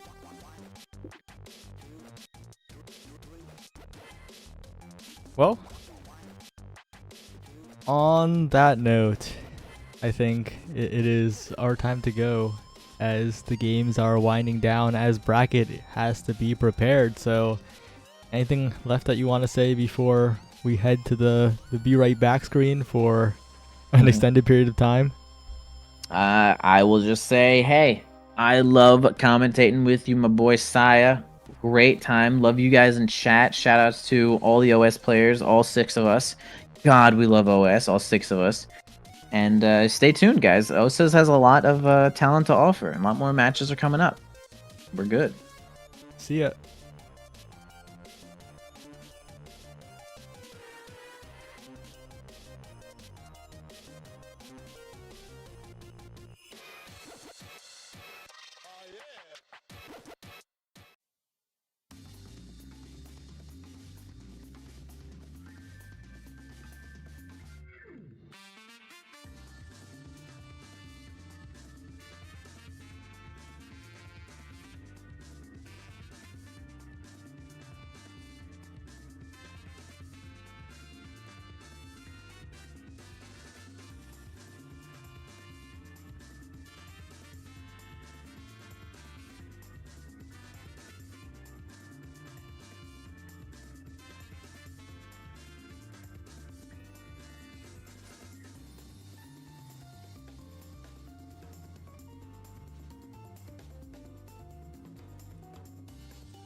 Hello, everybody. We are back with Omega Strikers Amateur Series Season 5, Week 4, and we're about to be jumping into this bracket, coming off of our Swiss rounds all done now, going in to see which of these teams is going to qualify. I am Lego Mage here tonight with Potato Player. How you doing? I'm not doing too bad. I'm ready for some good matches today. The first match, though, is going to be Spark of Friendship versus Chikara Cheating, which I'm looking forward to. I've seen some of these teams playing here and there. Brando V2, I believe, is currently streaming, who's on, I'm not sure what, one of the two teams. But I've seen them around, and I'm looking forward to this match. Both teams are, I believe, 3-1. Yeah, both teams are currently 3-1 in the bracket, or from the Swiss stage. So I'm looking at a relatively even matchup, but granted, we're just getting started. And this is OSAS. We see crazy things happen all the time, but looks like it's going to be an Asher and Zentaro ban here on Taiko Temple. Knife's Edge, heavy impact start, so could see some potentially high lethality gameplay coming out depending on what these picks are. Will be an Estelle locked in for Spark of Friendship. Also hovering, looks like the Juno. Oh, perhaps a Kazan, heavy impact Kazan here, and maybe even an Aragoli, which would be pretty wild, pretty neat. But over on the side of Chikara Cheating, looks like we got the Juliet, Dubu, pretty standard stuff, and then now in the midfield. And yeah, that is Linky Fox on the Aragoli, so I'm excited to see that. Yeah, I'm kind of interested in these picks because these aren't too typical. I mean, you have the stereotypical Juliet or brawler scorer kind of character, and then Jet Secret on that Dubu in the back. But now is there, which is not too common of a comp. But then on the other side, you do have Linky Fox on that era, which I never really see goalie era too often. So this should be interesting. She's not that amazing of a defensive kind of character, but she is very good at buffing her team. So I think we're going to be looking to see a whole lot of that in this match. And you're going to see right there, like Brando V2 was made small by that primary from Era and lost a lot of their opportunity to score or open a barrier. Yeah, I think the Aragoli is a very like out of pocket pick, but I've played a fair bit of it and it's a lot of fun. I really enjoy it. You do things that, you know, most goalies kind of don't do, but of course you have a lot of those weaknesses. You don't really have any anti-stuffing tools, but you do get the ability to run up, speed boost your team, send in those maelstroms like we see there, just kind of across the field. And Spark of Friendship, are we picking up the first point here and getting Profanity onto that coveted level 2 Kazan? Very important. Brando and Mikola still stuck at level 1. Mikola just hitting level 2 right there, but Energy is going to be coming up here as Chikara Cheating look to make their push. They'll get one barrier down. Core Flip will be burned here, but Smag's now pushing up, trying to find a barrier. Linky Fox moving to the midfield as Profanity is going to fight Brando over on Spark of Friendship side of the field. Core Flip from Linky Fox to get it over to Smags to push this top corner here. Jet Secret, though, going to be able to clear that one out. Brando still taking so much damage over on the opposition side of the field. He's just trying to stay alive and wait for the rock to get up there. Mikola with the heals. Going to keep them alive just a little bit longer here as they're trying to fight over this midfield, but Profanity and Smags are going to be able to push up and looks like bring down both barriers. Core Flip from Jet Secret will get stalled out, but trying to get it out of here, but a nice pass from Smags down to Profanity will seal the deal as Spark of Friendship bring it to set point. Yeah, and I mean, that was some great offensive pressure coming out from Spark of Friendship there. Profanity did a great job of just keeping Brando V2 out of that play, keeping him staggered and really low on that health. And I mean, that just allowed for Smags and Linky Fox to just kind of go for it a little bit and help out their teammates, kind of deal a lot of that offensive pressure that even with that now and that Dubu, you kind of can't really defend too well with. When you have a basically 3-on-2 in that defensive line. Yeah, now Spark of Friendship still looking to continue their scoring reign. So they try and push this push this final barrier here, trying to get out of this top side. Brando and Mikola, though, in the midfield are holding it down. Smags trying to do a little bit of work here, getting back in the hands of Linky Fox, trying to get it over to Profanity. Mikola does have a core flip up, going to get burnt on the air, unfortunately, as the storm coming in. Profanity just trying to keep it in this bottom corner. Jet Secret desperately trying to find a way out of the situation, but just can't seem to get it off of their side of the field here. And there's Smags with a nice little shot to bring down the barriers. Linky Fox pushing up into the midfield. Smags has a core flip up, but Profanity off the rebound is going to be able to find the shot into the bottom corner there and take set one for Spark of Friendship. And this could be potentially very good, as having a Kazan high up in the draft could be deadly depending on what Awakenings are going to be showing up here. And it looks like we got 2 Sparks here, along with some Size and Twin Drive. Estelle here looking to pick up that Twin Drive. Pretty useful ability, especially when you're midfielding, because you can go around the teammates and go around the opponents and do a lot more. Looks like we are going to see Profanity taking Spark of Agility, which is going to be pretty useful for kind of getting some stacking started. On the other side, though, we are going to see Mikola picking up Fight or Flight, which is a great midfielder option because you get either extra secondaries or you get that speed that you want. And then you're also going to see Jet Secret, Brando picking up the Primetime and Spark respectively, and those are going to be pretty useful for both preventing Kazan's scaling later in the game, and also just defending is a pretty useful option for that Dubu.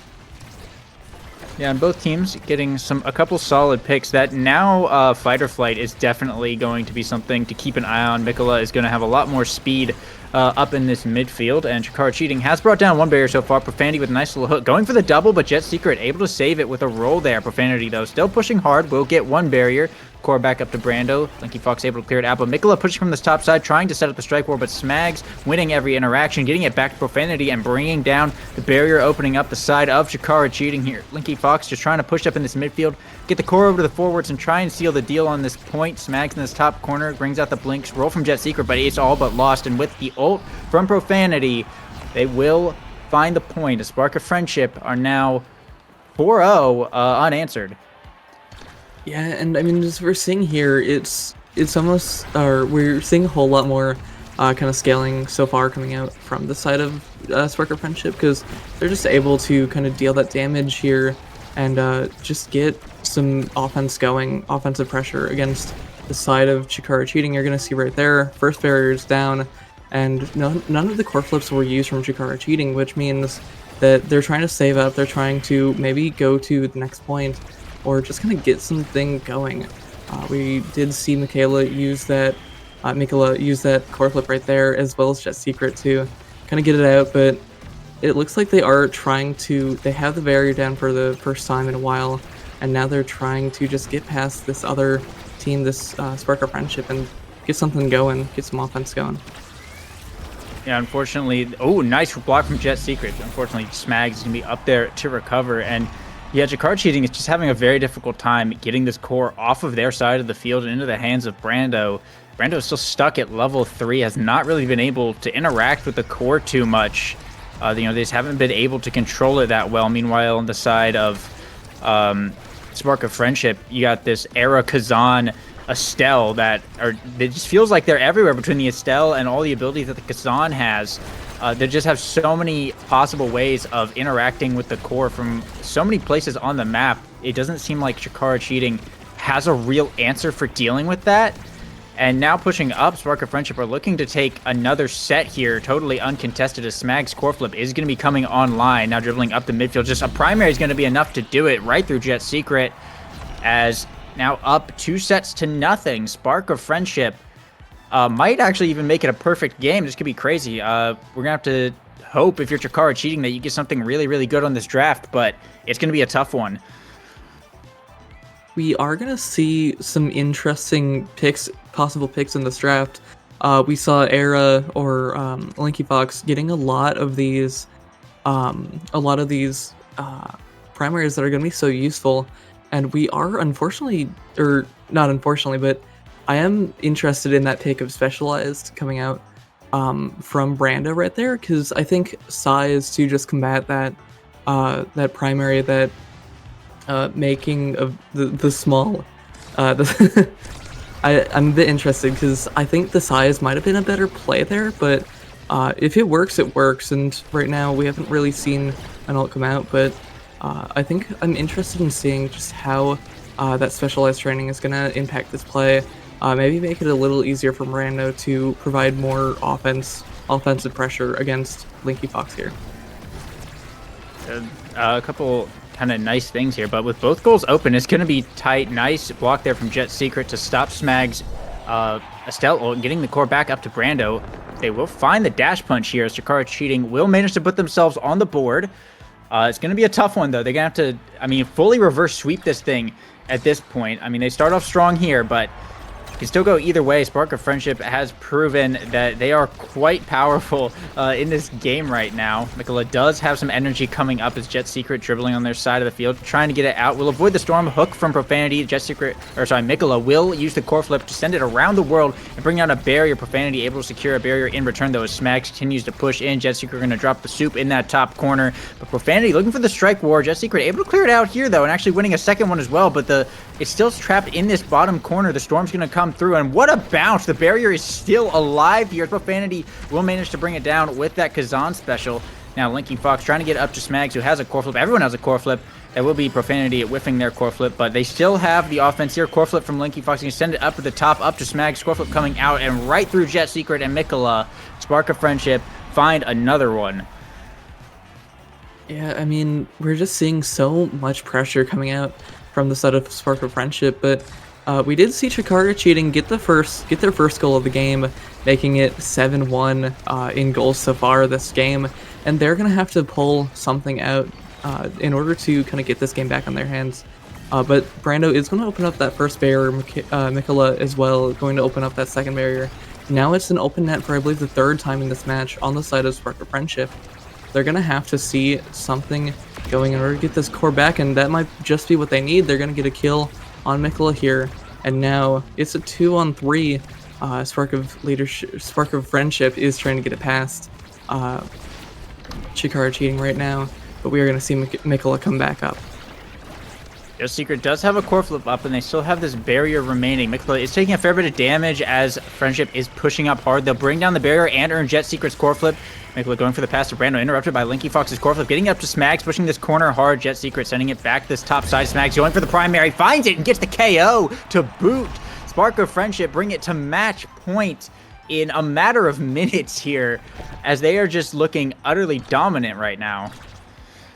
Yeah, and I mean, they were down by 2 barriers earlier in that point, and they just said, no, we're gonna keep the core up, we're gonna keep our goals up, and now we're gonna see them open up both barriers of the side of Chikara Cheating immediately, and now they're looking so strong, trying to go into this final point of the match. But we are gonna see Estelle get taken out, but it might not matter because Profanity able to keep it up on the side of Chikara Cheating, and now we are gonna see Linky Fox able to keep it up for now, passed up to Smags, who is going to be back up, and now that's the corporate coming up from Mikola. They don't really have any abilities or anything up right now on the side of Chikara Cheating. This could be a bit dangerous. Yeah, and Smags pushing this top corner, now passing out for Fanny, brings out the hook. It's the Estelle ult to secure it and take the match. Spark of Friendship decisively going to be taking their match here against Chikara Cheating, and they will be moving on to the semifinals. We don't know who they're going to be playing yet, but that was a fairly quick one come out there. But yeah, Spark of Friendship looked very strong on that map. They only allowed 1 point to be scored on them the whole game, just pretty impressive. Solid numbers of redirects as well. Brando only able to touch the core 40 times. The midfielding from the side of Friendship was, just the defense in general just kept the Juliet from ever even getting to interact with that core and prevent the Arrow goalie from being in those those hard stuffing checkmate situations. So overall, I mean, GG's, and great job, Spark of Friendship. Yeah, I mean, great game. As you said just now, Brando V2 just kind of couldn't get that core in his hands because of those primaries from Linky Fox, and you couldn't really see too much going on outside of just Brando just being too small to really touch the core, too slow to really touch the core either with that primary. And I mean, Era, not that amazing of a defensive goalie, but at the same time, we saw Linky Fox making so many great, amazing defensive plays on that line just to keep those barriers up. And only 35 saves from Linky Fox, but I think a lot of them were really good. And I mean, there wasn't really any overcommitting options from Linky Fox either. They played very safely. But we're also able to go up and provide those buffs in size and speed to Profanity and Smags in that match.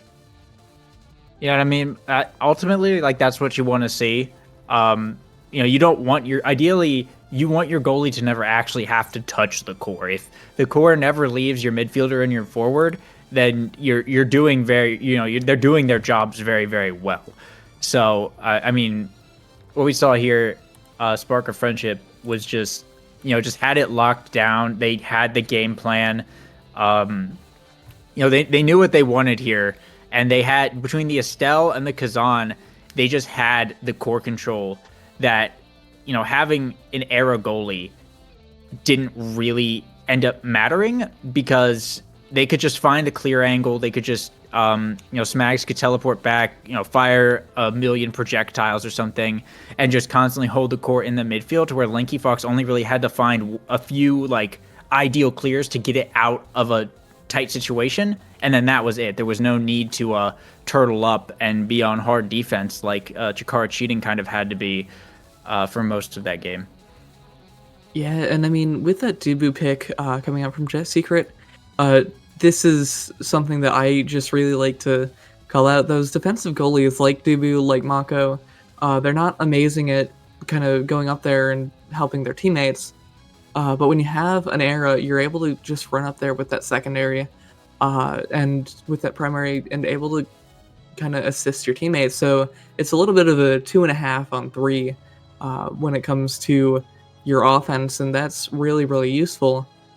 But at the same time, when Brando was getting shrunk, you have to make it a 2.5 on 2. And so I think Linky Fox did a great job of keeping Brando out of that, away from the goal and preventing kind of any help from Brando. And I think that was just some great awareness, some great team play from Spark of Friendship. The name works very well in a match like that when they just play so well. They just played so well and worked very well together as a team. Yeah, absolutely. So that is Spark of Friendship. Moving on to the semifinals, Chikara cheating, unfortunately going to be out of it. May have to qualify another time, but we do have a winner from the round 1 pool. Zen goalie is Meta versus Bogus Bunsen Bean. It was Bogus Bunsen Bean taking it, so they will move on to their quarterfinal match to fight Chikara Hope, and then the winner of that match will be taking on Spark of Friendship in the semifinal and the qualification spot. Meanwhile, looks like the other games are still going on. We got Chikara Candy versus MB Current Core, and Ed and Eddie versus Chikara Beasts, and it looks like Ed and Eddie is the only team. Actually, I lied. Chikara Hope as well. Chikara Hope and Ed and Eddie were the two teams that went 4-0 this week. So, curious to see how that turns out. Ed and Eddie, I think we saw them last week at some point, I want to say, but I don't exactly remember. I don't exactly remember what they looked like. I'm not sure either. I can check it out right now. I recognize the team name at the least. I don't think I recognize the player names though, so. But I think they were in the bracket last week. I want to say that they were, or at least they were close. I may be wrong. Last week it looks like they were not in the final bracket. They didn't qualify. Unfortunate. And I'm not seeing them here either in the Swiss bracket, so Interesting. Let's see. Yeah, no, I'm not. I could be wrong. I could be misremembering it. I'm not seeing them at all, actually. But Dang. who I am seeing is actually Spark of Friendship, Chikara Hope, Chikara Beasts. A lot of these teams that we are seeing this week as well. We have Bogus, Bunsen Bean, who were there last week who didn't quite qualify. Yeah, there are actually quite a few teams that were able to qualify last week. But the teams that didn't qualify are going to be here again in Chikara Hope, Bogus Bunsen Bean, Spark of Friendship, Chikara Beast, and I'm not too sure about anybody else, but I mean, yeah, we're seeing these teams coming back. We're seeing these teams looking to kind of. I mean, this is the last qualifier week. The finale is going to be next weekend, or next week, and so we are gonna see these teams trying to play at their best, trying to just allow for themselves to qualify for this final point, and I'm interested in seeing how it's going to work out. Yeah, I mean, it's tight contention up in the finale. There's some really, really strong teams up there already, and so far there's no Chikara teams, or there's one Chikara team. I think there's none, right? I'm not too sure about that either. I don't think we've seen any Chikara teams qualify yet. Oh, I believe we have Chikara Clinkers and Chikara Money that have qualified. Okay, I thought that there was one, but I didn't. Or yeah, two.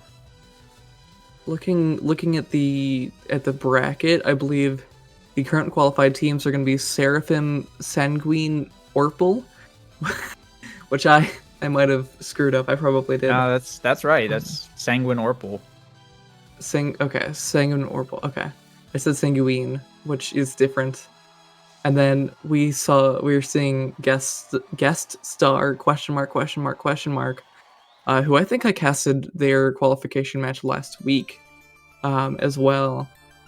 And then we also have I'm Enjoyers, not the European one, which I believe is a team. Yeah. And then we're also going to see Chikara Clinkers, Chikara Money, Rastel plus Adopted Son Ken Clam, Seraphim Crimson, Animal Style Osas, and Wizard City Warriors, all having qualified for the final bracket, which I'm trying not to laugh at these names. I did, but I mean, some of these names are quite interesting. Osas always has the best names for teams in general. You never really know what you're gonna get, and some of them are pretty funny. But yeah, there's still this being the last chance to qualify. There's 3 spots left. You got Chikara Hope, Bogus Bunsen Bean, Chikara Beasts, Chikara Candy, and Spark of Friendship that have all been like pretty decent contenders for a bit now.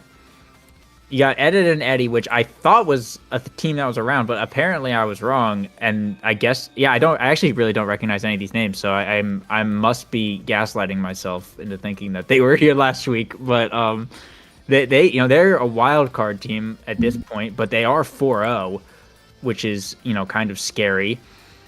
So it's kind of hard to say which way this is gonna go, but these hotly contested spots, I imagine teams like Chikara Candy and Bogus Bunsen Bean, which have gotten very close, are really hoping to make this run and to get in, because getting very close, especially more than once, and then doing so the last time and then missing it by like a round is just it is so crushing. It is soul destroying to have that happen. So the competition tonight, I imagine once we get to the semifinals, is going to be very, very hot. Especially if we end up getting a Chikara team kill in this lower bracket as well. I think that could be interesting. Yeah, I mean, at some point, only 3 teams can come out of this alive. And right now we have 1, 2, 3, 4, 5, 6, 7. We got 7 teams that are still looking for a fighting chance. Not even half of them are going to be able to make it to the finals. But right now we have just Spark of Friendship is the only team currently waiting in the semifinals, which means that they're guaranteed to be one of the 4 people in the top 4, which is kind of, I don't really know what that statistic is, but it means that out of the out of the 4 people in top 4, there's a 75% chance that they're gonna be able to qualify for this final, which is a statistic that I only half made up. But I mean, either way, Spark of Friendship looking really comfortable up in that semifinal spot.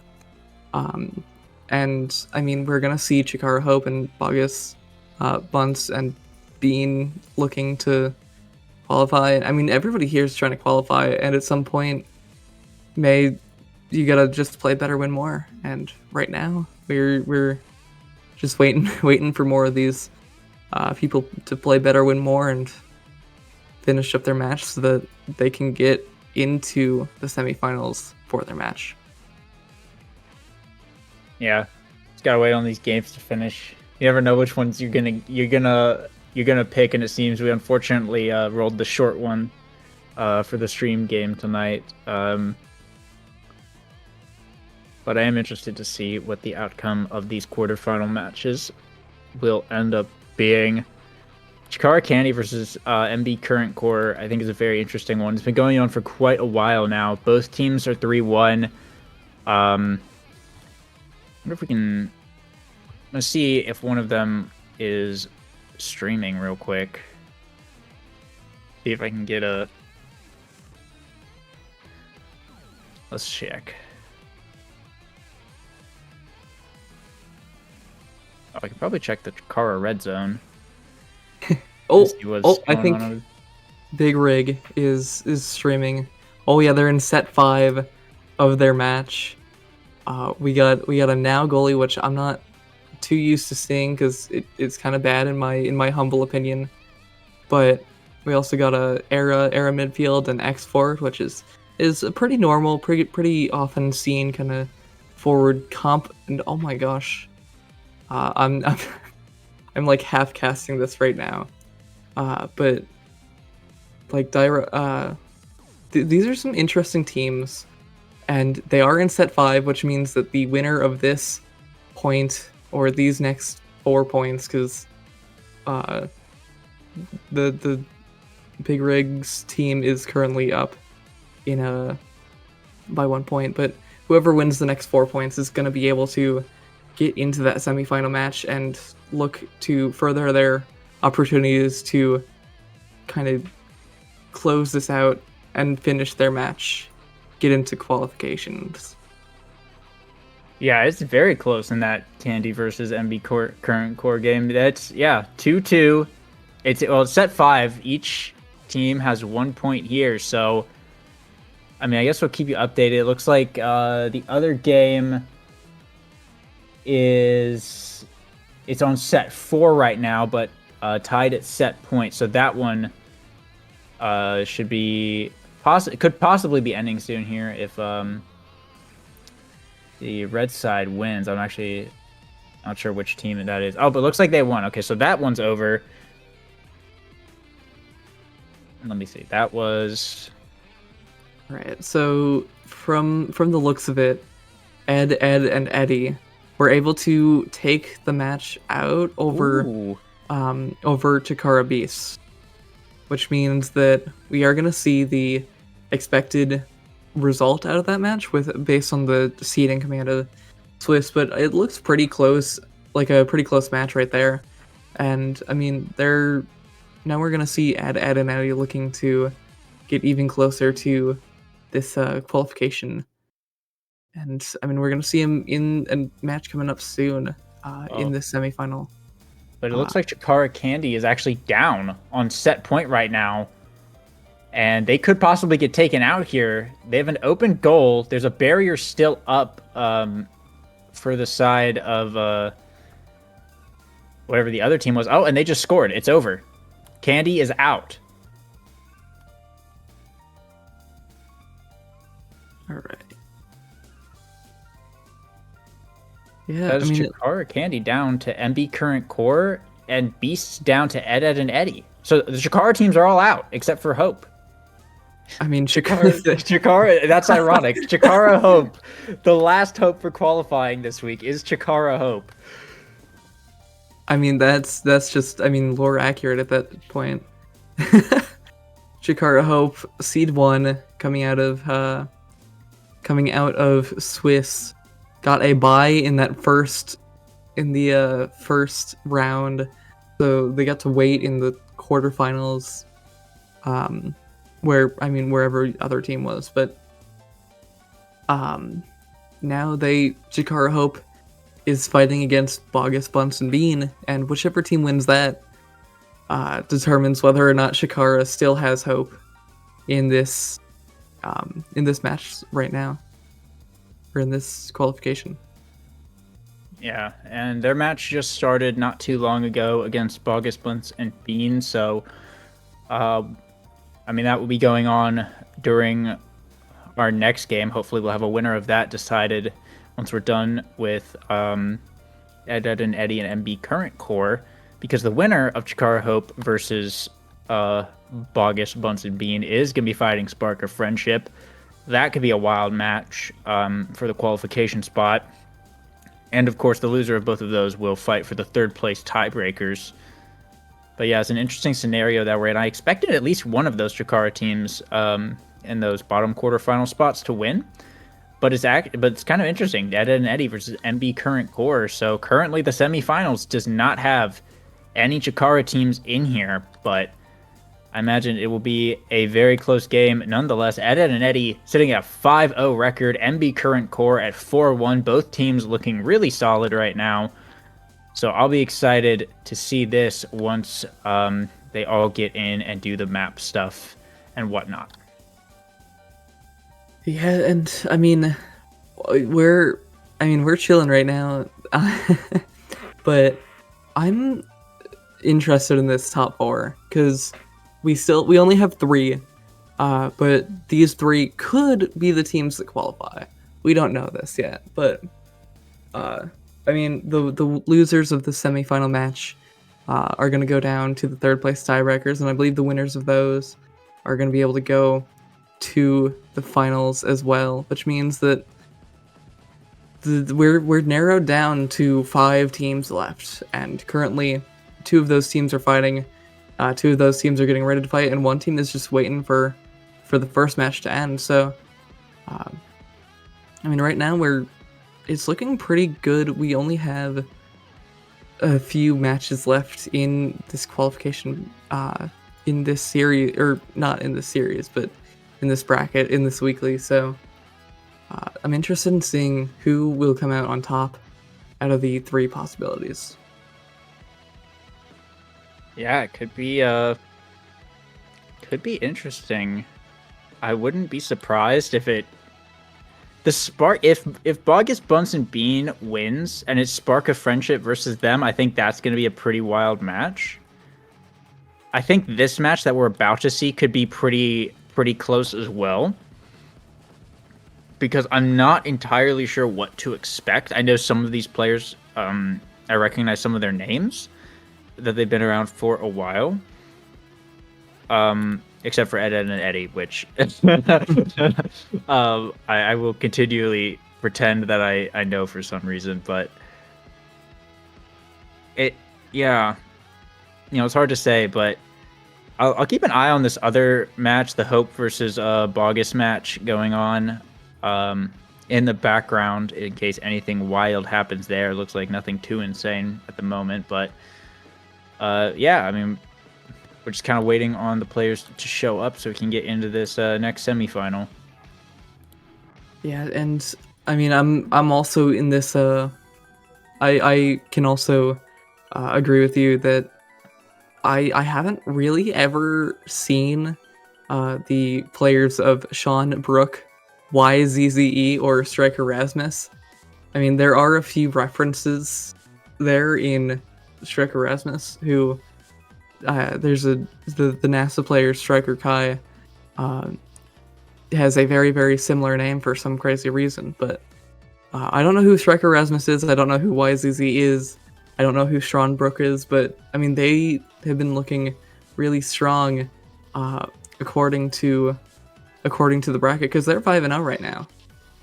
And I mean, I've never seen them before, but I think they might just be able to pull up and win if they if they play better, win more. Yeah, that would be pretty interesting. I always feel like it ends up being the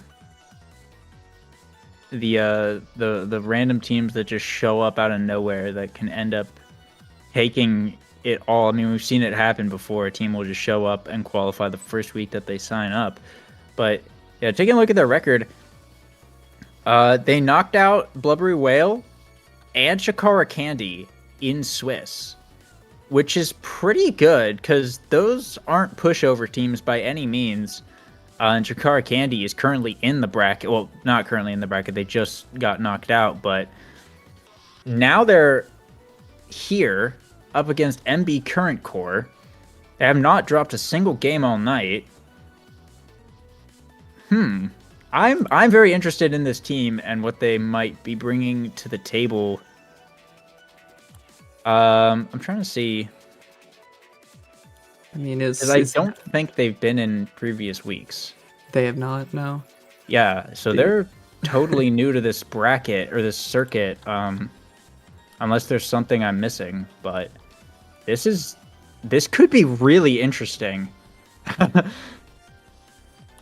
Yeah, and so I don't know about you, but I'm seeing some what was Ed and Eddie lore being made right now, because Kuriyami Katsumi or Striker Rasmus, I believe, on the side of Ed and Eddie, just got a very, very low RNG kind of number because they used the coin flip. They used the coin flip command 3 times, and they got heads all 3 times. Which I don't know what that means, but it's kind of scary if they wanted heads all 3 times. It is an omen, but we're going to be loading into the game now. The wait is over. Going back to the lab again on Atlas's lab here. Striker Rasmus, Sean Brook, and YZZE of Ed and Eddie versus MB Current Core. And it's a team player recovery drone start. This could be an interesting one. I imagine the goalies likely going to be picking team player here and recovery drone on everyone else, but we could see something different. It looks like a Juliet ban and a Kazan ban coming out from MB Current Core. This looks like Striker Rasmus is going to, in fact, get the Rasmus. Yeah, and I mean, I wouldn't be surprised if the entire side of Ed and Eddie went with recovery drone, because from the looks of it, they've already locked in Rasmus and Asher, characters that both absolutely love their size, and recovery drone that gives you more size and also prevents a little bit of damage comps. But we might see YZZE swapping to that Kai pick, might be using a bit more of that team player in order to get this match going for them. And I was incorrect. We were going to see Striker Rasmus taking recovery drone, YZZE also taking recovery drone, but Sean Brook taking pauldrons and team player, which still gives you size, but is also going to give you some of that core speed, which we've seen how slow the core can go with team player. At least I have, and it goes very, very quickly. Yeah, and size start for Rasmus is very, very nice. Rasmus without size kind of doesn't really feel like much of a character, so it's very nice that Striker Rasmus is going to get to start out with that. This being said, the coverage drone passive is going to get burned there as Tith, I think it's Tith. It just absolutely eliminate that health bar. But recovering now it's Tith who's kind of low, but Striker Rasmus is going to be pushing up. We'll secure 1 barrier here. YZZE looking to push even more, try and bring down the 2nd barrier. Striker Rasmus still at level 1, not going to have the hook to bring it in. It's Big Rig Oni-chan going to find the KO there, though. Put it in the 2v3 here for MB Current Core. Sora pushing it back up in this midfield is Big Rig Oni-chan. Dribbling in the midfield, does have the core flip up, but a nice pass to Tith will find the point for MB Current Core. Yeah, and I mean, great team. We haven't really seen too much out of this match so far. Only 58 seconds have been played, but at the same time, we are seeing MB Current Core taking a little bit of the match into their own hands, just dealing so much damage, taking out Striker Rasmus pretty much immediately. and now taking out YZZE's recovery drone, so that means that they're both ready to die pretty quickly. If Tithe and Big Rig Oni-chan can get some damage going. And I mean, Drakar and X are really good for damage. And I mean, Sora with that Dubu is going to be able to just keep the core up pretty easily. And maybe take this match into their own hands, deal a lot of damage, get something going. Yeah, I mean, MB Current Core has the potential to deal a lot of damage here. Striker Rasmus just kind of having to play for their life on this bottom side. Like, between the Drakar and the X, the damage is going to be pretty constant. Here's Tithe going for the KO. Striker Rasmus able to avoid it, but Soara with the, looks like a core flip KO onto YZZE and sending it back over. Tithe trying to set up the strike war. Big Rig Oni-chan as well in this top corner. Going to get down to Tithe after bouncing off the wall as MB Current Core will bring it to set point.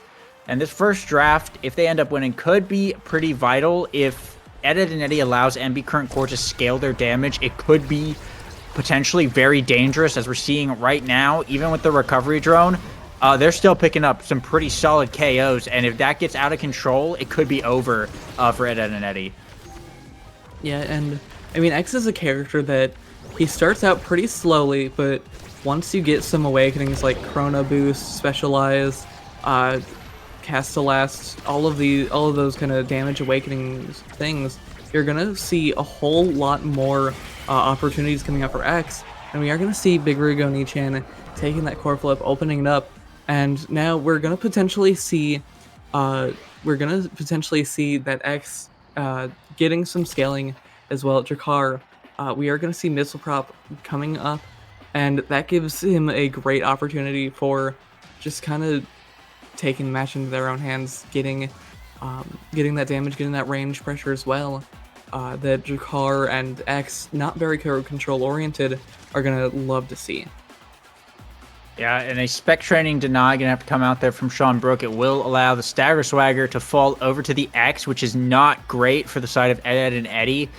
Spark of Power getting picked up by this Kai will allow for some late game scaling. Aerials is going to be going unpicked though. Twin Drive on the Rasmus, and built different over on Soara here. Tithe immediately taking a lot of damage. So is Striker Rasmus though. Going for the hook actually kind of saves Tithe's life a little bit there, but still both gonna have to play for their lives, just fighting over in the midfield. One barrier going down for Ed and Eddie. Tithe popping the X Maximus, looking for the KO. There's the recovery drone going down, but YZZE is able to open up the goal, and now Striker Rasmus on the top side will avoid the shotgun. Still trying to push hard, getting it up into YZZE's barrage. Will find the point and put Ed and Eddie on the board. Yeah, and I mean, that was 3 points from the side of MB Current Core that went unanswered until now. And Ed, oh my gosh, Ed and Eddie are going to just be taking their first goal, looking to kind of pull a reverse of what MB Current Core did in the last point. And we're going to see so much more damage already being stacked onto Tithe and Big Rig as they're dealing so much damage. Big Rig almost staggered, almost gone. But at the same time, while I'm talking about that, you're going to see Striker Rasmus and YZZE taking damage, getting taken out as well. And YZZE playing dangerously close to that center for how hurt they are. The energy is coming online here, though, for both teams. Big Rig Oni-chan in this midfield, just dribbling it around, trying to find a looks like an opening there, brings you into that bottom corner. Core flip coming out. Core flip from Sean Brook in return is blocked, though. The barrier is still up. Sean Brook able to actually find the clear out of there. Soara, though, trying to send it back up to the forwards, getting it past Striker Rasmus here. Up now in the top side. The bell ringer going to come out, but Sean Brook able to clear it out once again. Striker Rasmus in this top side, trying to get it down to YZZE, taking a bit of damage in the process as we go into overtime here. As it goes back to the bottom side, both barriers, or well, one barrier for each side really, still remaining intact. No goals opened yet, but a massive KO coming out from MB Current Core. Big Rig Oni-chan and Tithe together, the teamwork to bring down Striker Rasmus. And core flips are up for Tithe and Soara here. They could look for the power play. Tithe goes for the strike ward, loses it, but Big Rig Oni-chan right behind him is going to be able to bring down the barrier. Striker Rasmus, though, will fire right back, opening up a goal in return. However, Tithe and Big Rig Oni-chan looking to push here. Soara sending it back in with that team player. Nice pass to Tithe, wins the 50 against Sean Brook, as MB Current Core are going to fire right back. Yeah, and I mean, as we saw there, team player in that overtime especially is going to be able to make such a difference, because Asher is a very defensive-oriented goalie, but also doesn't have too much speed. to her name, and so when you have that open net, pretty much, you're gonna need to either rely on your midfielders or have the other team send the core straight to you. And when Tithe was able to just kind of hit it around that Asher goalie, there's not a whole lot you can do. And we are going to see there Sean Brook losing both barriers. But, I mean, we're seeing a bit of a different game already. So much damage coming out, but also a lot more core control from the side of MB Current Core. Oh, and an unfortunate failed sword angle from Sean Brook. The vision was there, but unfortunately a little bit too wide on the angle. Controller saves that, as once famously said. But that will bring MB Current Core to set point here. Black Hole's going to pop and deal a fair bit of damage, though, but YZZE just eating every ability in the game. MB Current Core want them dead right now. Tithe also taking a fair bit of damage here, but going for the X Maximus. It will run out. YZZE still alive with both barriers down, getting it over to Striker Rasmus. Will find the shot right into the middle, getting it past the Dubu Logis. Ed and Eddie are going to be tying it up on set point, and this is absolutely critical. If MB Current Core win this and get another good draft, it could be pretty much over. But if Ed and Eddie win it and are able to secure some sparks on YZZE, who already has the Spark of Power, which is the only one that's shown up so far, it could be their moment to turn it around. Yeah, but I'd like to, oh my gosh, I'd like to add that Tithe right now has both Stagger Swagger and Recovery Drone, and when you have those awakenings, when you have those like Recovery Awakenings, there are only two left in Unstoppable and Spark of Resilience, and we could potentially see some Spark scaling, some big recovery getting going, but we're also going to potentially see the final recovery or defensive awakening getting gone. And I mean, we saw MB Current Core taking this set. We might see the final recovery or defensive awakenings getting taken out here. Okay, and this could be interesting. 1-2 punch on the board, Unstoppable as well, but the two Sparks, Leadership and Focus, are present. YZE is at the bottom. It will be 1-2 punch going over to Striker Rasmus. Siege Machine on the Dubu here. Castellast will be picked up by the X. Spark of Leadership on Sean Brook, and Primetime pickup on the Jakar, which is pretty huge. It will allow two Sparks onto YZZE, but with the Leadership falling to Sean Brook, it's not that insane, and you kind of need, since the Spark nerf, you kind of need 3 to really get cooking, though. So I think overall, MB Current Core kind of won that draft with the Primetime Missile Prop Drakkar. That's going to look absolutely nasty right now, as well as Castellast X. And as we see right now, both barriers getting taken down, and YZZE's health bar just getting absolutely melted. So we'll have to see how they end up playing this out, and if they can turn this around right here. Yeah, and I mean, we didn't see Unstoppable getting taken at all, which I'm a bit concerned about, because we're seeing here YZZE is taking so much damage and might already lose that recovery drone within the first point in the set, but not quite just yet. But we still didn't see that Unstoppable getting picked from any of the players, and that means just so much more damage and offensive pressure when it comes to that damage is going to be coming out for the side of MB Current Core. As we see there, oh my god, Striker Rasmus is going to lose that recovery drone immediately just because of a few hits from Tithe. And I mean, that's what Unstoppable would have saved you from. But I'm going to stop yapping as Big Rig is going to score that, put so much damage up once more, and we're going to see MB Current Core looking to just take this game 3 sets to none. Yeah, it's looking rough here for Ed and Eddie. MB Current Core on a very good roll. They got some very solid drafts here. Striker Rasmus is going to have to energy up Sean Brook as well. They might be able to make something happen here. Core flip coming out from Soar to get it back up to Tithe. Will win the strike war and bring down that second barrier here as well. Soar in the midfield, sending it back up, trying to find the point. Bigger going Chan in the bottom. Going to have some energy up here shortly as well. Sean Brook will bring out the pass splitter. Core flip coming out, sending it down the middle. Soar, though, is able to send it right back in. Soup for good measure as well. Putting it back down to the bottom. Hook from Striker Rasmus going to put it up in the top corner and bring down one barrier. Sawara trying to clear it out. YZZE pushing up as well with a little help from Big Rig Only Chen. Going to get it back up to Tithe here. Core flip from Big Rig Only Chen is going to get blocked by Striker Rasmus in the midfield as we are approaching this overtime. Sawara just kind of sitting on the core, waiting for the pass, dribbling it around, getting it over to Big Rig Only Chen as they're working their way up the field. YZZE trying to do their best to interrupt, but a bull rush from Tithe is going to be enough to secure it as MB Current Core will bring it now to match point. Yeah, and I mean, we're seeing a little bit of the scaling that that I've been talking about that I talked about in the first set, because now X has that cast to last, is going to be able to do so much more. We're going to see Tithe opening up that first barrier, and now it's Sora on the defensive line, just trying to keep this core out. Tithe, great save from Sean Brook, going to prevent Tithe from opening up the second barrier too quickly. But we are going to see a little bit more offense coming out from MB Current Core. But on the other side, we are going to see YZZE with that core flip up, doesn't quite use it to take the barrier.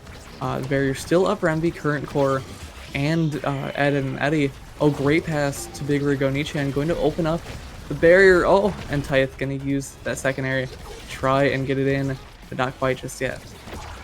YZZE on a dangerous situation with a core flip up and very staggered here. Could be a use it or lose it moment here as Tithe going to bring down the recovery drone. YZZE will be alive for now, but the pressure is still on from MB Current Core. The core flip is going to get burnt in the midfield, and YZZE is taken out. Core from Soror getting it down to the forwards as we enter overtime. Big Rig Onii-chan dribbling it, finding the shot into the bottom side as well to secure the game. MB Current Core take out the undefeated so far, Ed, and Eddie, and we'll be moving on in this bracket. And let me check real quick. Yeah.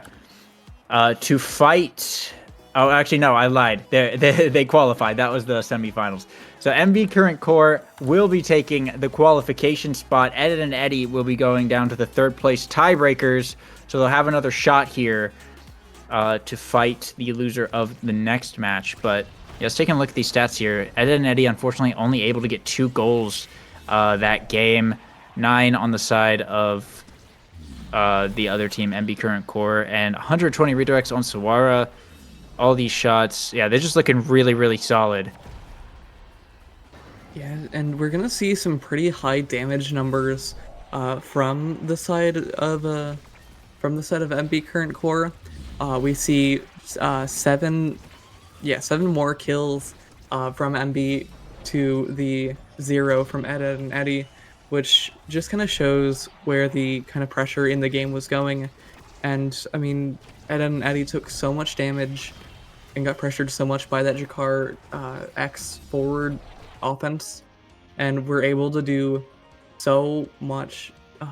We're able to do so well when it came to just dealing that damage, providing that threatening pressure, and eventually putting those goals in. And I mean, they won without dropping a set, which means that they're looking, I mean, they got to be happy with that result, MB Current Core, because they took the set, they took the game in a swift 3-0 fashion when it comes to sets, and I mean, they were able to win, and I mean, they're qualified for the finals now. They got to be feeling pretty happy. Yeah, it must feel good, especially to win pretty decisively like that. And I mean, yeah, like chip damage right now is like stuff like Drakkar and X and even like Estelle, Zentaro, just stuff that does, you know, a lot of chip damage over time, prevents you from regenning and whatnot. It's pretty solid right now for getting kills because there's no like stagger awakenings or anything other than resilience in the pool. As like you have unstoppable, but that's more for stopping one shots like Rasmus Hook, or like Dubu Soup from instantly killing you. So that like Drakkar right now is dealing a fair bit of damage. I mean, we saw right there, you know, once they got the prime time and they had the X and they just kind of started focusing down people, they were just alternating their abilities so that Striker Rasmus and YZZE never had a chance to let their health regenerate, you know? And they kept that going pretty consistently and were just able to control the field, you know, that way. Like Ed and Eddie weren't really able to do anything because every time they walked up, it was like they got killed for it. So overall, just solid, stagger bar control really on the side of MB Current Core. Yeah, and I mean that recovery drone made it look like damage would be pretty weak in that match, but and in the end, it was not weak. In fact, it kind of controlled the whole game, because I mean, once the stagger awakenings got lost, once the defensive protective awakenings were no longer on the board, you saw a whole lot more damage come out from the side of MB Current Core, and saw so much more pressure and all of that coming up from the same side. But it's probably good to kind of change gears here, because we're going to be seeing the semifinal between Chikara Hope and Spark of Friendship getting ready to go. Spark of Friendship, we just saw the game before this, and Chikara Hope currently 5-0 between the Swiss bracket and winning their most recent quarterfinal match. So now we're gonna be seeing the final winner side the winner side qualification match between Chikara Hope and Spark of Friendship, and we're in the queue getting ready to go right about now. Yeah, last chance to qualify. Chikara Hope, Spark of Friendship, Nightmare. Well, not last chance to qualify. Third place tiebreaker exists, but potentially last chance to qualify here. As we see Spark of Friendship over here, Smags, Linky Fox, and Profanity back once again on a twin drive missile propulsion start. It looks like they're going to be banning out the IME against Chikara here. Waiting to see what Chikara's ban could be. And it is the Kazan once again, not wanting to see that Kazan twin drive start. And looking like a pretty interesting control core, core control comp coming over from the side of Spark of Friendship. We saw how deadly that Estelle was. We saw that Aragoli being quite effective on Tycho, and Night Market, I would argue, is kind of like the ideal map for Aragoli. Oh, but actually it's Rasmus goalie from Linky Fox, even better. And Profanity on the Juno. Meanwhile, Rasmus, Zentaro, and probably Mako goalie coming out from the side of Chikara Hope. Very interesting comps here. Love to see me a Rasmus goalie and his twin drive start all around. I could be excited for this one. Yeah, and I mean, Rasmus goalie is my personal favorite. I kind of would have liked to see the size. But as you said, we're going to see twin drive all around, which means there's going to be a lot of core control and a lot of these secondaries being used. And secondary really good, especially on Mako and Juno here. So I'm a bit interested to see how that's going to change, because when you have that secondary up as Mako, you're going to be able to provide so many more boosts in both speed and size to your teammates. And when you have Zentaro, Rasmus, both characters that love to have that size, you're going to be looking at a lot more of a game that's going to be in your favor. Yeah, and starting with twin drive as well, Shadow on that Zentaro, if they get explosive entrance or something, they're like already cooking a very strong Zentaro build. But I do want to point out, Linky Fox, pointing out about the size thing, Linky Fox took the momentum boots on Rasmus goalie, which normally when I play it, normally when I see it, it's normally pauldrons pretty much all the time, but Linky Fox opted for that speed, just like they did with the Arrow goalie. So I'm interested to see how this plays out. They've been holding very solidly for the moment, but we are in overtime, and energy is up, and a core flip from Alfrex. Unfortunate Night Market angle is going to be an own goal off of that, as Spark of Friendship will take point one. Yeah, I mean, that's just unfortunate. You're going to lose both that goal and that core flip that you had been saving. Oh, good little start from Profanity. Gonna do a little bit of Juno tech, cast it up some Smags to open up both barriers. And I mean, now we are seeing a bit of this failure when it comes to Mako's playstyle, because you're gonna have to play a lot slower. And when it comes to the open net, Mako is just very bad at keeping that core out of the net. And you saw that right there. It's just gonna go in pretty quickly and put Spark of Friendship up 2-0 in this set. Yeah, so far though, Chikara Hope will be getting the first offense going. They'll bring down the first barrier here. Smags does have a core flip up as they're looking to get it over to Profanity, but Killat in this midfield is strike warring pretty hard. The cage is going to come out, but one barrier will go down. Health bars are looking pretty low, and a core flip from Smags is going to find a KO and a barrier, trying to get it up to Profanity now to secure this point, and Profanity finding a KO as well. Making it a 1v3. Linky Fox has to go chase down the core real quick. They'll get it back up to the forwards. The Slime's coming out, and a nice little teleport there from Smags will secure the set for Spark of Friendship. I think Smags the MVP. Yep. So we'll see what this draft holds for them. Yeah, and I mean we saw it in the last match that Spark of Friendship played earlier. They just took that first set 3-0 in both of their matches so far, and we're gonna see Spark of Leadership, the counterpart to Spark of Friendship, getting taken up by Smags, and now we are going to see Rapid Fire, which is a bit of an interesting pick. It's going to be really useful for Mako here. You have all of the cooldowns between Rapid Fire and Twin Drive so far, and we're going to see Rasmus get size, which you love to see, but it's not Linky Fox, which means Linky Fox is going to stay that small little Rasmus, which is pretty dangerous when it comes to being that Rasmus goalie. Yeah. We'll have to say. I mean, they're doing very well on it. It's just very strange to see no size at all. The quick strikes on the Juno though could potentially be very, very strong, and of course, Alfrex getting the rapid fire is also really nice for the side of Chikara Hope. So we'll just have to see how both sides play it out here.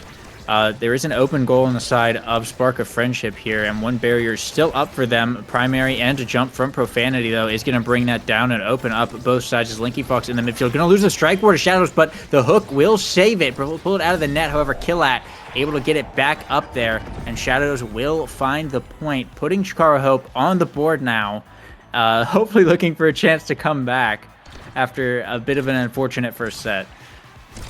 Yeah, and I mean, that was an amazing hook from Linky Fox to save the core once, but unfortunately as the goalie, you gotta save the core more than once so often, and the goal did go in, but now we are gonna see, great core flip from Linky Fox coming out. Now we are just, it's a bit of a stalemate right now when I say that, I mean, Spark of Friendship is doing really well in just this offensive pressure. They've opened up so much, and that's what midfielders do best. When you have both that Juno and that Estelle up, you're going to see a lot more of that kind of core control-based play. And Mako, when you can just pass around her, she isn't too defensive of a wall, because, I mean, you can have a wall, but if there's a hole in it, it's going to be pretty difficult to keep that wall up. And we're not seeing that right now, though, as we do see Spark of Friendship down both barriers. Yeah, they have earned Alfrex's core flip, though, and are still looking to push for this. The hook from Killat, trying to keep it in as we go into overtime. The Slime sending it quite fast, but Alfrex able to find the clear, get it up to Shadows. Linky Fox with the hook, though, will be able to save that. Killat pushing hard with the Whiplash, though, trying to get it back up to Shadows, but Smags and Linky Fox able to keep it safe. They need to get off their side of the field, though. Primary from Alfrex almost gets it to Shadows and resulted in a goal, but Spark of Friendship were able to hold it down as the battle over midfield continues. Alfrex sending it back in, but a primary from Smags will bring down the barrier. Primary coming back out from Alfrex as Shadows with the Zendel is going to send it right into Linky Fox's hook. And unfortunately, they got stuck in the pendulum swing animation and weren't able to strike it. So Chikara Hope now up 2-0 on the set point as they're looking to take a set of their own. And this, I expect this actually might be kind of a close one. From how both these teams are playing right now, it seems to be kind of back and forth. Yeah, and I mean, both goalies now have an own goal under their belt. They can check that off on their bingo sheet. But now we are gonna see Linky Fox and Smags trying to work together on the defensive line. They've let a few go in so far this set, but they're looking to just kind of make it not so. And we're gonna see that core flip closing off that goal, making it not look so down in this set. And a Spark of Friendship firing back. Linky Fox going to be having a core flip up here, but the energy advantage in the side of Chikara Hope with 2 core flips up. Kill It burning theirs right there. It does get blocked and result in a barrier going down, though, so that's a bit unfortunate. But getting it back up to Shadow. Nice hook from Linky Fox to bring it back down to the bottom side here. Smags taking a fair bit of damage. You're going to have to run away from Shadows there a bit, and will allow 1 barrier to fall. Kill It now pushing up with the Whiplash. Core flip coming out from Linky Fox to get it back over to Profanity. Alfrex able to block that one and get it back over to the forwards here as Kill It and Shadows pushing this top side right now. Quite hard getting it back over to Shadow. Will win the strike war and bring down the barrier. And now up in the top corner. Nice little strike war, but Linky Fox will be able to clear it out and win it. Getting it back up to Profanity. Unfortunately, can't quite get the jump redirect. Gonna have another chance here. Core flips from Alfrex, though, will send it flying across the map. Profanity still trying to push up. Gonna have energy in just a minute. If they can try and stall and play around that, they could bring down this barrier. But Chikara Hope is winning the strike wars and pushing down the field. A hook from Kill It, trying to keep the play going. Spark of Friendship able to push back, and a core flip from Profanity sends it to the top side, but actually manages to win it regardless. It was an interesting angle. Could have just gone for the bottom, but the barrier does go down, and with enough stuffing, they are able to get it through the Mako secondary. Spark of Friendship will tie it up on set point. Yeah, the double midfielder was working together very well in that point, just able to kind of dismantle this defense from Alfrex, and also open up that goal, open up that point, and make the set back to being on match point or on set point for both teams. And now we are going to see just a lot of these players working to just dismantle this defense once again. Spark of Friendship, they did it once. They're looking to just continue this offense and get it passed around, getting it past Alfrex. And now an open goal for the side of Spark of Friendship. They're looking to close it out, passing up to Smags, but Alfrex able to clear it out. Kill It and Shadows in the midfield, trying to push it back, trying to earn a barrier of their own here, keeping it in the bottom corner here. Shadow will win the strike war and open up both sides. Profanity sending it back to the top. A strike shot from Alfrex. He's going to send it back up to the forward. Strike war won by Linky Fox to be saved, but a hook from Kill It. But Smags with the blink will save it. Corvin from Kill It is blocked by Smags, but the goalie goes down. Shadow finds a kill onto Linky Fox as we go into overtime, and they're not going to be able to hold in the 2v3. Chikara Hope will find the opening and take the point, tying it up 1-1 set, and we have got a game on our hands. Yeah, this is the first set that I've at least while casting seen Spark of Friendship lose, and I mean they looked really powerful in that first set with the 3-0, and they almost came back in this set. But we are going to be seeing that 1-2 punch pickup from Juno here. We're going to see triple spark going down to all the players, as well as a team player coming out for Linky Fox on the defense, which means that there's going to be a lot more core speed, especially from the side of Spark of Friendship.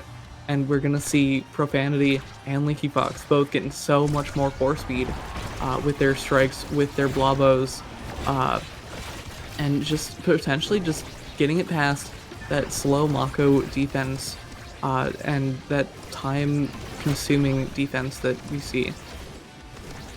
Yeah, and Smags getting that extra spark is a bit nice. There's still one left on the board. The cooldown one is still available for them. If they pick up that third spark, that Estelle is going to be rocking quite hard, and of course the leadership to share it with the teammates. So this could be an interesting pickup should we see it in coming sets. But other than that, all the other sparks are dead here.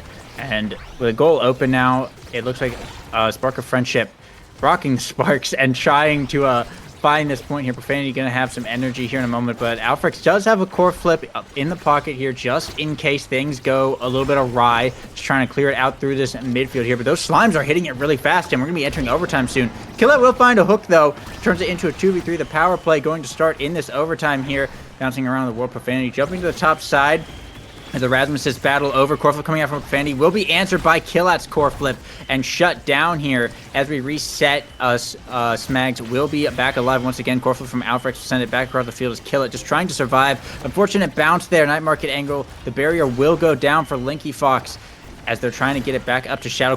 Hook coming out from Linky Fox to get it back over to Profanity. Sends it through the middle though, but it bounces back around, and now Shadow bringing out the dash, trying to find the angle. Can't quite get it though, as both teams just still battling over this midfield, trying to find some control. Shadow with the dribble, going to bring it down the bottom side. Core flip from Linky Fox will be forced out, though, as now Smags in the top side trying to find the point, but Kill It able to win and get it back over And now Alfrex sending it back over once again. Smags down to the bottom side. Will fight Shadow in the midfield.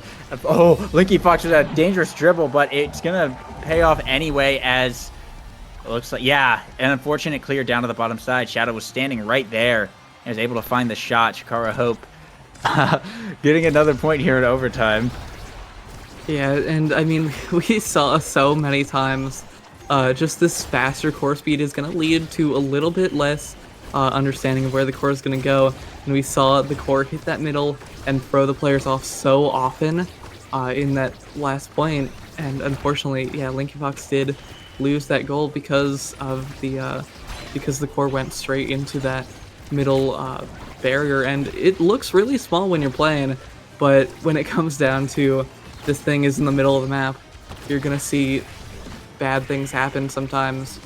And I mean, we saw it in that last point, but we are also going to see a little bit of offense coming out from the midfielders of Spark of Friendship and getting this point going for themselves. And another barrier down here. Spark of Friendship looking to potentially fire back. Alfrex does have a core flip up, but the slime from Profanity is going to send it way too fast. No time to react there.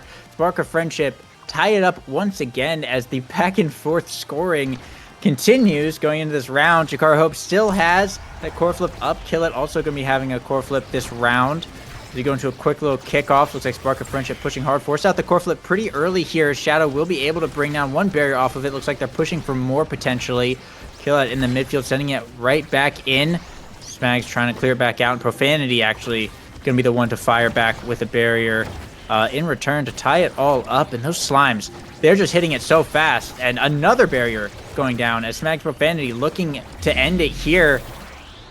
The double primary, Profanity and Smags teamwork there to put Spark of Friendship on set point. Yeah, and I mean, that 1-2 punch Juno is so very powerful because, I mean, you don't really expect the core to go that fast when you still have like 30 seconds left on the timer. You expect that kind of speed from overtime, and we're seeing it here again. Just that red core instantly off of really any abilities coming out from Juno, from Profanity. But we are going to see Shadow using that primary and not really caring about the core speed, just going to use that stun to open up the net for the side of Spark of Friendship. And now they're using just this less core control, but more just regular stun kind of build with the team-wise to just take advantage of some of these flaws of the speed core control based build that the side of Spark of Friendship has. Yeah, and going down to Shadow now. Will force out LinkyFox's core flip, trying to get it back over to Profanity here. They still need to bring down this barrier to try and score, and the slimes there from Profanity will do the job, as now both sides are open. Alfrex trying to find a clear there. A little bit dangerous there, but we'll manage to get it out and up to Shadow as we go into overtime. Strike shot to send it back in. It's a kill out with a little night market, and we'll send it over here as the long-range battle over midfield just seems to be the plays of the game. Hook from Killet to send it over to Shadow, pushing the top corner hard, but LinkyFox with a great strike war is going to keep it out. Core flip from Killet here, gets it back over to Shadow, but not close enough to fight LinkyFox in the strike war. Sends it back over to Profanity in this bottom side, and with the jump, the slime is going to be enough to get it through Killet and find the top side. Spark of Friendship will take their second set now, and I think Profanity, yeah, the MVP. There could be a hot shots on this board, which could be, oh, and there it is. Oh my goodness, and the Spark of Focus. This could be pretty neat, but Explosive Entrance as well is there for Shadow, so that could be potentially a game changer. We'll just have to see how this goes. We are going to see just, yeah, immediately, we're going to see that hot shot pickup coming out from Profanity, but we are also going to see more size on Killet, double size Rasmus, still very useful. And LinkyFox, though, I'm not really used to the speed-based Rasmus build, but when it comes to speed, LinkyFox has it down between the Momentum Boots and the new Explosive Entrance. But we are also going to see Snags with that Spark of Leadership and Spark of Resilience, adding another spark in that Spark of Focus there to their spark count. And that might make a big difference because there's going to be so many more cooldowns for the side of Spark of Friendship. Yeah, overall, it looked like a pretty solid draft for Spark of Friendship here. That rapid-fire primetime twin drive Mako could be kind of interesting though, but the goal is open here as Profanity is pushing up hard. Alfrix is able to save it with one of their many primary abilities, and there once again will save it, but Profanity was still down there and able to just send it right back in regardless. So Spark of Friendship will be first on the board after that draft, as they are looking to be mighty comfy right now. They're on their final set potentially and up a point, so 2 more of those to seal the deal here. Yeah, and I think this draft is going to be making such a big difference. We are going to see Shadow win 2 Strike Wars against Linky Fox, though, to open up the first barrier. And we are still seeing that, that Chikara Hope may be down in points, down in sets, but they are definitely not out. They may have lost that last draft, but they're still providing so much damage and pressure, taking out Smags with the core flip from Shadow, I believe. And I mean, they're still saying that, hey, we may have not gotten the best stuff, but we're still looking to just keep this core out and keep ourselves getting ready to win. And Profanity kind of returning the favor there, finding a core flip KO of their own. They still got this open goal here. Spark of Friendship going to have to be careful to not overcommit, as they still need to bring down this barrier, and Killat is back alive once again, but getting it down to Profanity as we go into overtime. The barrier does fall, and both sides are open, and Linky Fox is able to clear that so fast with Zentaro Dash, doesn't even have a chance to hit it, and Profanity with the slime bounce is going to send it right above Alfrix's head. Oh, that was going so fast. Didn't even have a time to release the primary, but that will put Spark of Friendship on match point, as they just need one more goal here to punch their ticket to the finale. I mean, we're seeing Hotshot 1-2 Punch Juno doing exactly what you see on that title, on that cover page, and just the core is going to go really fast, and we see that there. It doesn't matter that Profanity's down a teammate. The core is just going to be flying all over the place, and we are going to see Spark of Friendship going down a little bit, doing a bit of that defensive time in order to let Smags come back up.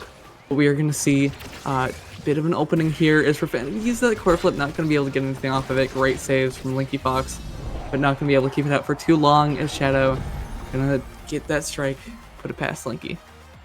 That was a great core flip blocked by Killat, and also a great pass down to Shadow there to keep Chikara Hope in the game. But they are in a risky, a dangerous situation here. I mean, at any point, if that Hotshot Juno slips one more core past an open net, it is all over. They cannot afford any more mistakes. And Profanity with the double barrier, like I said, just with the Hotshot, now jumping up to the top side, will find the goal, able to get it past the Mako secondary and force an own goal right in the nick of time. Spark of Friendship will take the match and qualify for OSAS Season 5 finale. And Chikara Hope will be sent down to the 3rd place tiebreaker against Ed and Eddie. Yeah, and Chikara Hope is still the final hope for Chikara's teams if they want to at least qualify from OSAS Week 4. We've already had a few teams from Chikara qualify in other places, but we're getting into the last match of the day here with the 3rd place tiebreakers between Ed and Eddie and Chikara Hope. Chikara Hope, who we just saw looking to take a victory home and qualify for this final. And we're going to see Ed and Eddie pulling up for their first week of the OSAS season and looking to solidify a qualification for themselves. Yeah, this is it. This is officially the last hope for Chikara Hope here. The last chance to qualify this season. But MB Current Core and Spark of Friendship, both very, very solid teams tonight. So they are looking to be in really good spots, I think, going into the finale. I think they can match up quite well against some of the other teams. So I'm excited to see how that will go in weeks to come. But yeah, moving over, we have to get Ed and Eddie back in here to find out who takes the final spot, the final qualification spot of OSAS Season 5, which has been a crazy season so far.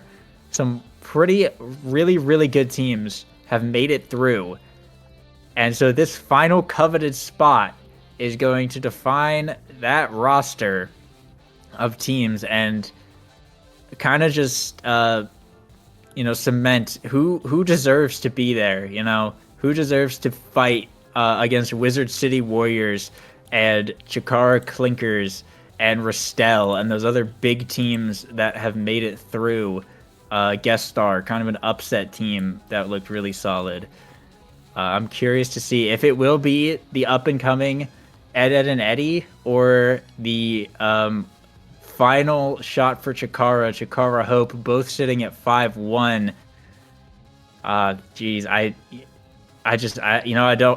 I don't know too much about these teams to really make a solid prediction, but it looks like there is a sub coming in for Chikara Hope, so changing up the roster a little bit. Subbing in for Killat, looks like Cotton Small will be taking that midfield spot. Yeah, so something interesting that I'm seeing is everybody in the quarterfinals except for Chikara Candy won their match when they were not, or when they were expected to. MB Current Core, who has already qualified, did take their match over Chikara Candy and performed a little bit of an upset coming out of Swiss. But in the meantime, in the semifinals, we did see the lower seeded teams, the teams that did not go 5-0, going into the semifinal. We saw both of those teams able to take the set and go forward to the qualifications. Chikara Hope had gone into the previous match against Spark of Friendship at 5-0, Spark of Friendship at 4-1, and Spark of Friendship took that. Same with MB Current Core, they were at 4-1, while Ed and Eddie were at 5-0, and MB Current Core did take that as well. So now both of these teams were looking so very strong at 5-0 going into the semifinals, but then they both lost their next match to now be in the third place tiebreakers. Whoever wins this is gonna go home, say that we get to come to the finale next week.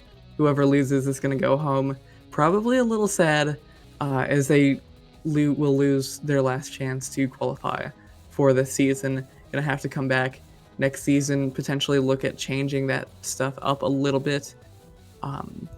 But in the meantime, while we're waiting for this match to get kicked off, the current qualification teams are going to be Seraphim, Sanguine, Orpal, Guest Star, I'm Enjoyers, Chikara Clinkers, Chikara Money, Rastel, and Adopted Son Ken Clab, Seraphim Crimson, Animal, Style OSAS, and Wizard City Warriors.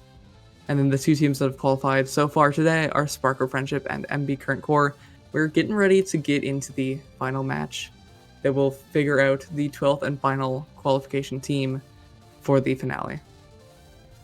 Yeah, and I've been saying it all season, that finale roster is looking kind of stacked. Animal Style, I'm Enjoyers, Restel, Wizard City Warriors, two Seraphim teams. It's just looking like it could be an absolute heater of a finale, potentially. So, whichever team makes it out of this, they're really going to have their word cut out for them. It's going to be a very, very tough fight, as there are some very powerful teams, on that roster craving to take the big win.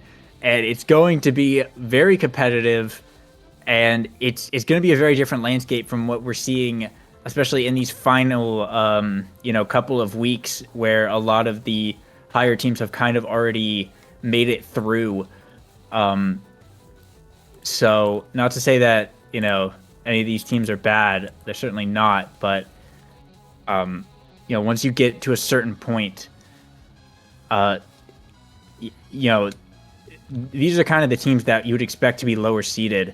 So we'll have to see, in the time between this week and the finale, what changes happen, what does the coaching look like, all of this, to see if Chikara Hope or Ed and Eddie are going to be able to make some significant noise in that absolutely stacked bracket. Yeah, I mean, as you've been saying, the roster for the final for this season looks really, really powerful, and these teams, we are seeing Ed and Eddie coming for their first day of OSS, already on potential qualification match, and I mean nobody's really seen them before. I have never seen any of the names, as I said earlier, but if we can see if Ed and Eddie are able to qualify here, they're going to be coming into the finals with as a bit of an enigma, because nobody knows what they look like, how they play, except for the 7 matches that they'll have played after today. And I mean, nobody knows what they're going into this final, but if these teams can work together and figure out what the other teams look like, they might. I mean, this will be a really interesting finale, with so many of these teams having a lot of time and practice under the belt, but at the same time, this new team in Ed and Eddie and Chikara Hope potentially looking to get into this qualification and see what's going to happen, see what's going to go on. Yeah, I mean, we've seen upset teams make it through before. I think Guest Star was an upset team as well. I think they only played like a couple weeks before qualifying. I think last season's Ball and Ballers like qualified their first time and then won the whole thing and like didn't lose a single game or something insane.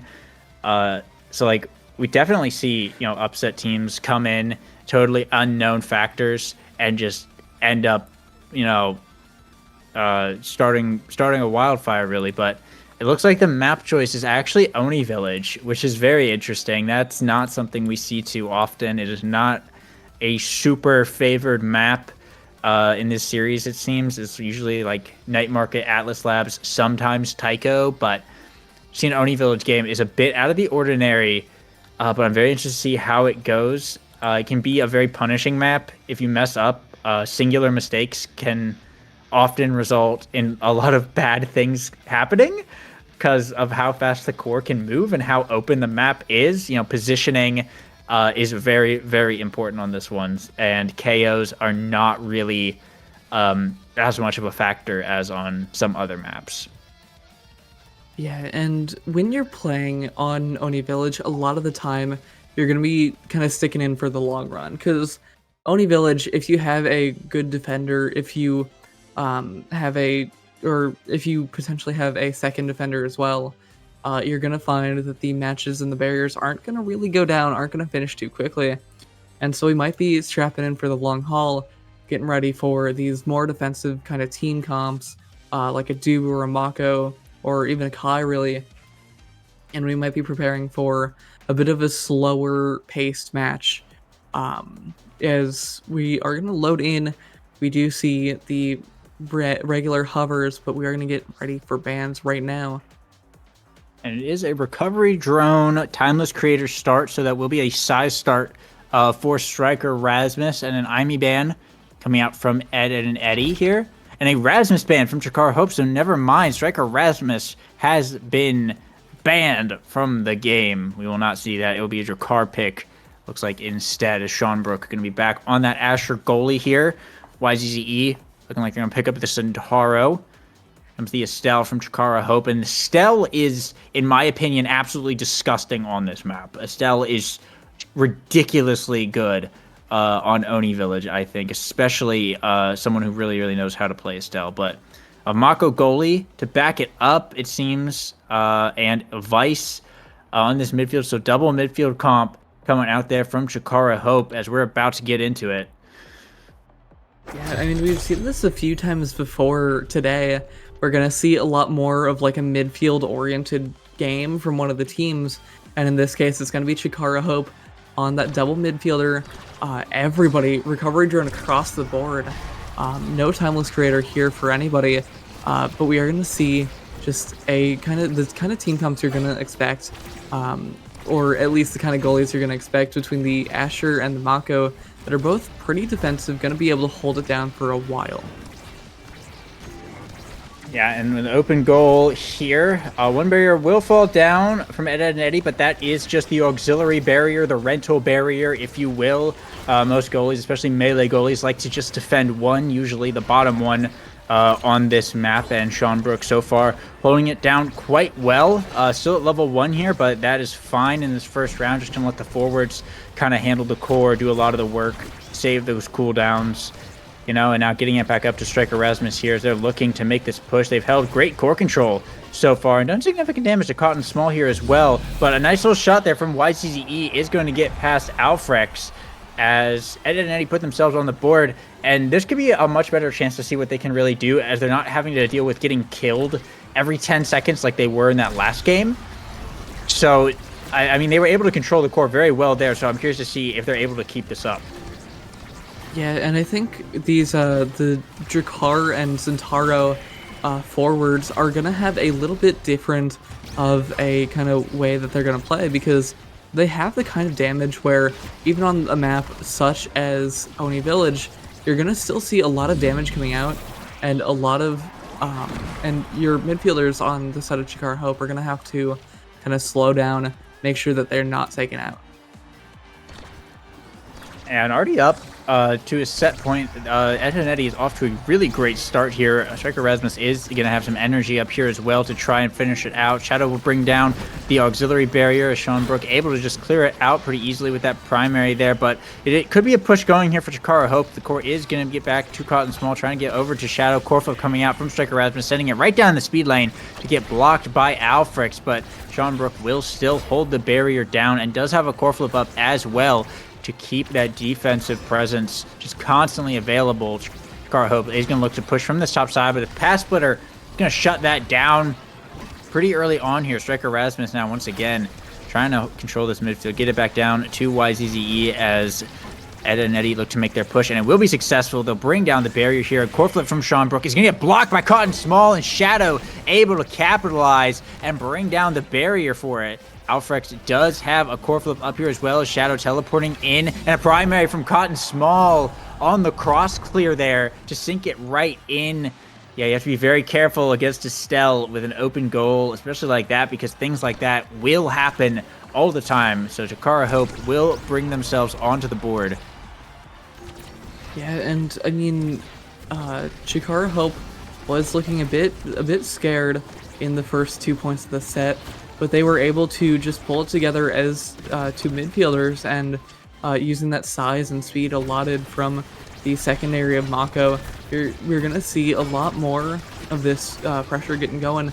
And Shadow, great primary, going to open up the barrier, open up the net for the side of Ed and Eddie, and they're looking to potentially bring the set back into their own hands, as Alfrex is going to be able to block that core flip with the secondary. Yeah, and keeping this goal open, Sean Brook still going to have to be on the defense and be careful here for all the projectiles. Will be able to strike with that, but loses the recovery drone to the vice primary there. Alfrex just walking up the core, getting it back over to the forwards as Cotton Small in this top corner. Looking for this point. Shadow with the strike war against YZZE is going to be able to find it. Sean Brook a little bit too far down to block that one. Is a nice shot there from Shadow to tie it up for Chikara Hope on set point, as this can still go either way. Alfrex does have a core flip up here to potentially use, but one barrier going to go down here as Ed and Eddie look for more. Cotton Small able to get out and get a barrier of their own as they're looking for more now, pushing hard. Sean Brook will be able to clear that one out though. Yeah, and now we are seeing the midfield of Chikara Hope coming online, but they do have an open barrier right now. Shadow gonna use that ultimate, try and open up the barrier, get it past Sean Brook, but Sean Brook having some amazing defense right now, just kind of preparing, getting the core away, and Ed and Eddie with a bit more of a traditional team comp is going to be able to have a bit more offensive pressure, especially when you have a Zentaro that can kind of stand on the other goalie, deal a lot more damage, and kind of make them scared with that knockback, whereas you can't really stand right on the goalie, you can't get up in their face when you have these two midfielders. And so when you have these two midfielders, it's a lot harder to kind of work together. You gotta plan a lot more, but we're gonna see the barrier go down. Now it's an open net for both teams, 2-2 in the set. Or flip from Striker Rasmus, going to send it down to this bottom corner, and now winning a strike ward to keep it up over on Jakara's side of the field. But however, working their way back down will force out Sean Brooks' core flip, send it down back to YZZE on this bottom side. The Zen primary come out, but Alfrex with the secondary will be able to block it and get it back over to Shadow, dribbling off the bumper. YZZE able to block, but core flip coming out from Cotton Small, sends it into the bottom. Shadow teleporting into block as well. Chikara Hope will take set 1 here. And yeah, like you said, Chikara Hope is... the way they're kind of relying on scoring is they can't really stand on the goalie because, I mean, it's Asher and they're these projectile-based, you know, mobility midfielders. They kind of have to just rely on the core getting far enough away from Sean Brooks' field of influence that they can snipe it and get something off of it. And with that rapid-fire pickup right there on that Estelle, that could be very, very strong. Zentaro will get explosive entrance. YZZE and quick strikes on Striker Rasmus are both very nice. Twin drive for the Mako, though, and fighter flight for this Vice are very, very strong pickups here. The Deadeye will stay on the board, but extra special on Sean Brooks. So overall, everyone kind of getting what they want, but I would say Chikara Hope kind of coming off a little bit better on that draft. Yeah, I mean, they got that rapid fire, they got that twin drive, they got awakenings that are going to allow them to get so much more kind of defensive plays going, and they're going to be able to just keep it away from that Drakkar and Zentaro, who they have kind of the opposite of what Chikara Hope have in a bit more of a double brawler scorer kind of comp, because Drakkar, while he is very good as a midfielder, he's also he's used a lot more often to kind of get some kills as well. And so when you have those two characters that just kind of are up in your face, you don't really have anybody to convert, pass up the rock, as we like to say. But I mean, right now they're doing a great job as they have both barriers open on the side of Chikara Hope, and the goal is open. Core flip going to have to be used from Alfrex. As we enter overtime as well, Chikara Hope looking to make their push here. Core flip coming out from YZZE, though, is going to send it to the bottom corner. Not going to be able to get too much off of that. Core flip getting forced out from Sean Brook as well by Shadow, as Alfrex is able to hold it down, though, and send it back over. Cotton Small going to have some energy, and Striker Rasmus as well. Both going to be having energy, so it's kind of a race to the core flips in overtime right now. With Striker Rasmus getting it first. Losing the barrier, though, is Chikara Hope push their way up. Core flip coming out, and Shadow with the primary able to strike where Sean Brooks block and sink it right in. Great teamwork there from Chikara Hope to go up first in the set. Yeah, and the coordination that we just saw is the kind of coordination that you need to make a double midfielder composition work. Because you saw Sean Brook didn't really have any defensive options outside of using that strike, and when you have a power chord going straight at your face on top of the core, you're gonna have to either lose that strike or you're gonna have to use an ability, and when you don't have any abilities up, which I'd imagine was the case for Sean, you're gonna lose that barrier and you're gonna lose that goal, as you saw. But I mean, once again, that was just great team plays coming out from the side of Chikara Hope with that double midfielder, and that's the kind of thing you need to see in order for them to take the match. Yeah, both teams just kind of fighting hard over here. Classic Oni Village gameplay. Push the top corner, it gets cleared out. Defend the top corner, it gets cleared out. As it's just a kind of a back and forth here, the way that it goes. But Chikara Hope maybe getting a little bit of momentum here as they're pushing pretty hard. Shadow teleporting in. Sean Brook will be able to block it, but they're keeping it in this corner quite well. There we go. Striker Rasmus able to get it out. Alfrex does have a core flip up, and we are in overtime, so we could see something happen as now YZZE and Cotton Smoke have energy up. There's the barrier going down. Chikara Hope will score that one as they're looking for the point, and a shot around the world by Alfrex is going to get past Sean Brook, going at Mach speed right there to put Chikara Hope up at set point. Yeah, and I mean, we did see a potential, we did see a little bit of this in the last set, but now we are going to see YZZ and Striker Rasmus looking to kind of take this set back into their own hands. They're already down a set. If they lose the second set, that could be really dangerous for them in this match, but we are going to see Shadow opening up that barrier, and now it's just kind of a race to who can open up the barrier first and who can score that goal. Because now, if Ed and Eddie lose this goal, they're going to be put in a very scary position with the Awakenings draft. You're going to see great defense from Sean Brook so far. Going to be able to keep the core out for now. Yeah, and you don't want to have to make a reverse sweep, especially on Oni Village. Like, the endurance that takes alone. This is a long map. The rounds take a while to complete, and to have to play through all of that can be very, very frustrating with how many games both teams have played right now. I imagine the endurance and the mental is starting to wear off, but that is Shadow with the snipe right there, able to take the point and the set, putting Chikara Hope up 2-0, a very, very good position. If you're them, and Cotton Small, the MVP, going to have access to a lot of things on the board. Primetime, team player, Stagger Swaggers here, demos here, a couple pretty nice things to pick up, and it will be a primetime. So that's primetime rapid fire Estelle, which is going to be an absolute menace to deal with. Sean Brook will get the team player to allow for a little bit faster clear, so we'll see if that's able to pan out. It is nice to have on this map. Size going over to the Mako, demo on the Zentaro, Stagger Swagger for the Vice, and a Chrono Boost pickup here for the Drakkar. We're going to see a lot of Awakenings get drafted that these characters like Mako never going to complain about size, because that's what half of her abilities do. And we're also going to see Cotton Small, as you said, with that primetime rapid fire. That's just so much just primary, so many primaries coming straight at you. And we're also going to see Shadow getting that extra speed, already has that fighter flight, so it's just double extra speed right now for Shadow. We are also going to see on the other side though, Sean Brook, YZZE, and Shrek Erasmus getting some pretty decent Awakenings. They're not amazing, but they are enough to just provide some more help for your team, help provide a little bit more pressure on the other side. And both teams in the standard kind of diagonal barrier layout here, continuing their push as the overtime approaches once again, and energy slowly builds up. 6 seconds till overtime, and still the barriers will stand as the battle over midfield inevitably continues here. Overtime hits, and Cotton Small with the primaries able to nail it through multiple members of Ed and Eddie. Shadow gets taken out, and the recovery drone will be reset there.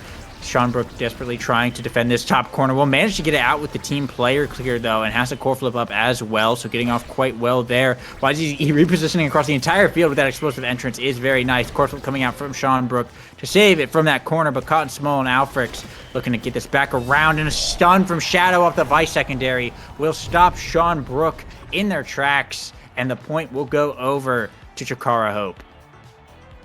Yeah, and I mean, Shadow and Cotton Small are, like, once more just working so well together, just to take these barriers out and stun Sean Brook.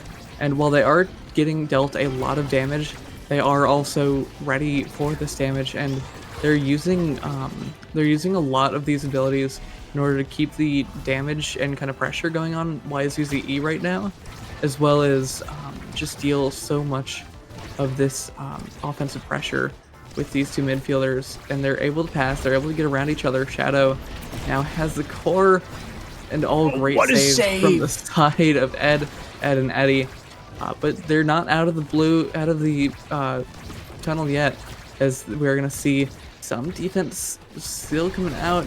They're alive still, but the offensive pressure is still totally on the side of Chikara Hope. Cotton Small has a core flip up as well. Massive fight going on over in that goal box, and it results in Striker Rasmus getting taken out in the 2v3, but the goal has yet to be scored. YZZE also looking very hurt as we go into overtime. Has a core flip up, but will they have a chance to use it? Striker Rasmus is back online. YZZE core flips it out of there, but a core flip from Alfrix in return to try and get it out of this corner. The cage is going to come out, and YZZE's recovery drone will get reset there. Shadow does have a core flip up, but so does Sean Brook. A red core all the way around to Sean Brook. Core flip comes out as the barriers go down. YZE looking for this point, getting up to Striker Rasmus here, but Shadow stealing it away, getting it down to the bottom side, going for the center. Sean Brook able to block it. That was Cotton Small pushing hard. Supernova comes out, but Sean Brook still holds it down, getting back up to Striker Rasmus. Cotton Small wins the strike board, though. Gives it over to Shadow. The pass splitter going to shut that down, though, as it's just back and forth here, back in this top corner. Neither forward, they're able to snipe it from the side of Chikara Hope. It's now YZZ in the bottom corner. Alfred's able to shut it down and send it back over. Striker Rasmus now dribbling. Can't find the shot, though. It gets away from him. YZZ in the midfield, keeping the field core on the side of Chikara Hope. Going for the top side. Alfred with the primary, able to defend it. The cage going to come out here as well, as Shadow caught small now pushing up. Shot to the top side. Will get past Sean Brook, and Shadow brings Chikara Hope to match point. Yeah, I mean, that was some amazing defense from both sides, and we also saw some amazing team plays from the side of Edda and Eddie, but it wasn't quite there for them as they did lose that point. But now they're looking to take the first barrier from the side of Chikara Hope, and they still have a chance at winning. It's never over until that screen says game. And they're looking to take out Shadow first and then take this barrier and open up their chances at winning once more, as we're gonna see nothing quite yet, just a typical Oni kind of map. But the barrier does go down for the side of Chikara Hope, and now they're looking to just take this point, bring them back into the set. YZZE is gone, though, so they are going to have to hold. But the Supernova from... Wait, was that the Supernova that sent it backwards, or did... Striker Rasmus? I think that was the Supernova. I think Striker Rasmus ulted it first and then the Supernova hit it. But either way, Edit and Eddie will bring themselves back in that 2v3. That must be a pretty solid mental boost there to stay in it for a little bit longer. But they are looking to reverse sweep this entire game if they want to qualify. And this is it. This is their last chance. They cannot afford a mistake here, or Chikara Hope just takes it all. Sean Brook has a core flip up, and both sides on a barrier, and it's both top barriers as well, so that speed lane could be a potentially very, very high-pressure place, but both teams opting to keep it over on this bottom side right now. Shadow teleporting in, but Sean Brook able to win that interaction and get it back over to the forwards. So once again, the Supernova coming out, but YZE right there, of course, to counter it. Cotton Small dribbling up the field. Alfrex on the speed lane, gonna have to defend hard. Core flip from Cotton Small, gonna come out, sending it down the bottom side. Shadow teleporting in will win the strike war and open up the goal on the side of Ed and Eddie here. YZE firing right back though, and opening up a goal in return, and 3 core flips up for Ed and Eddie's. We go into overtime. Core flip now from Sean Brook, getting it over to Striker Rasmus. Core flips it through Alfrex's Mako secondary and ties it up. Ed and Eddie on set point here have a chance to come back. Yeah, and I mean, Striker Rasmus and YZZE have been working so well together to dismantle this defense from Mako. Alfred's Mako is a great pick, so powerful when it comes to defense. But Striker Rasmus is going to win this strike war, open up the barrier, open up the net, and potentially put them back in this point in this match, as Alfrex is going to have to play so much more on the defensive right now, as Ed and Eddie are looking to just take this point, take the set. Oh, the core flip is going to come out from Alfrex, and now it's looking very, very scary for Chikara Hope here. Yeah, an open net to make that one barrier here. Set point both sides, and YZZE will win the interaction against the Mako secondary, and Ed and Eddie will take their first set and drag this game on with a chance to come back. Sean Brook, the MVP. Seeing what goes on the board. Hot Shot is available. A couple of sparks, heavy impact. We'll have to see how this one here turns out, but it must be a massive morale boost for Ed and Eddie, and a massive mental hit for Chikara Hope for that set to go in their favor like that. Yeah, I mean, it was looking so very scary for the side of Ed and Eddie with that down 2 sets, 2 goals. They were on disqualification point. But then they came back. They got the first one, they got the second one, and then they got that third one to finalize the first set for themselves. And now they got some good awakenings during that draft. They're going to be looking to take this match. They have to have that morale boost, as you just said, as they open up both barriers. And now it's an open net for the side of Chikara Hope. Maybe there's a little bit more hope, but it's looking very scary for the side of Chikara. Yeah, Ed and Eddie having come off of that, and a great shot from Striker Rasmus will get it down to the bottom side there against this goalie and put Ed and Eddie first on the board here. They must be feeling good. They are riding this that win from last set, and they could just take it all the way. I mean, like I was saying earlier, you know, it's late. They've played like 7 games right now. Chikara Hope as well, but Ed and Eddie did get a bit of a break in between their semifinals and this match, so they had a little bit of chance to recompose, recover, and after winning that one, that little set right there, to come back a bit, they must be feeling very good, but we'll see how it goes. I mean, this is it. Like, it's all or nothing down to the wire. Nerves are probably a huge factor here as well for both sides. But now it's Ed and Eddie's goal that is open. Oh, but Striker Rasmus able to open a goal in return, and a core flip coming out to the bottom side is going to be blocked by Alfrex, however. And now Sean Brook sending it down. Shadow able to block it in the midfield. Alfrex sending it back in. Sean Brook up to YZZE. Back over to Striker Rasmus. Going for the shot. YZZE there to recover on the rebound. Sends it right in that top little corner. Great shot from the Zentaro as Ed and Eddie now up 2-0 and looking to win another set potentially. Yeah, and I mean, it has to be really scary for Chikara Hope right now, because when you're going into that final Awakening draft, if Ed and Eddie can open up this barrier, finish off the set in a 3-0 fashion, if you're going into that Awakening draft, you're going to be at a disadvantage. You were at a disadvantage when you finished that last draft, and now the tides are starting to shift. They've been shifting for a little bit, and I mean, YZZE and Striker Rasmus just looking to continue dismantling this defense. Gonna have to use the core flip, but we still have a core flip up for each side. And now, oh my gosh, great offense from Shadow, going to open up the barrier. We're looking to potentially see Chikara Hope giving themselves some more hope going into this point, trying to just bring the game back for themselves. Looking potentially good. They do have to be careful with this open net, though. Sean Brook keeping it on the top side, away from that Vice old dangerous offense coming out from Chikara Hope, but Ed and Eddie will hold it down. Overtime now. Shadow and Cotton Small pushing up hard. All 3 members going to be on the defense here. Shadow stopping the core with the secondary, pushing it up in the top corner. Core flip coming out from Sean Brook. Will be able to clear it out. Trying to get back over to Striker Rasmus. Caught ball. YZZE fighting in the midfield. YZZE will be winning and keeping it in this corner for now, but need to get it past Alfrex. And we'll get the barrier and earn the core flip too. Absolutely massive as YZZE in the bottom with the Zen ult. We'll get it to Striker Rasmus for the shotgun. Ed and Eddie have done it. They're bringing it to a set 5. I mean, Ed and Eddie have been here. This is their 7th match, and now they are putting in the work, taking it as far as they can. We're gonna see so many things happening here in this final draft.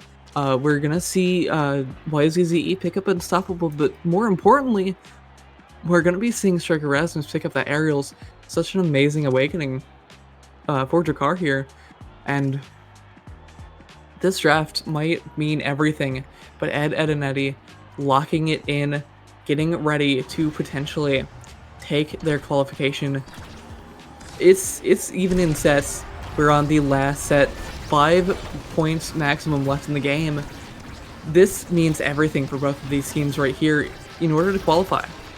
Yeah, this is absolutely it. And Ed and Eddie kind of won that draft. Shadow was forced to take Spark of Leadership without any sparks, and Striker Rasmus got the aerials. So that's absolutely huge. This being said, they will be losing both barriers here, but looking to bring down their second barrier of their own. And I mean, yeah, this is it. This is the last spot in the season, the last set as well. No more drafts, no nothing.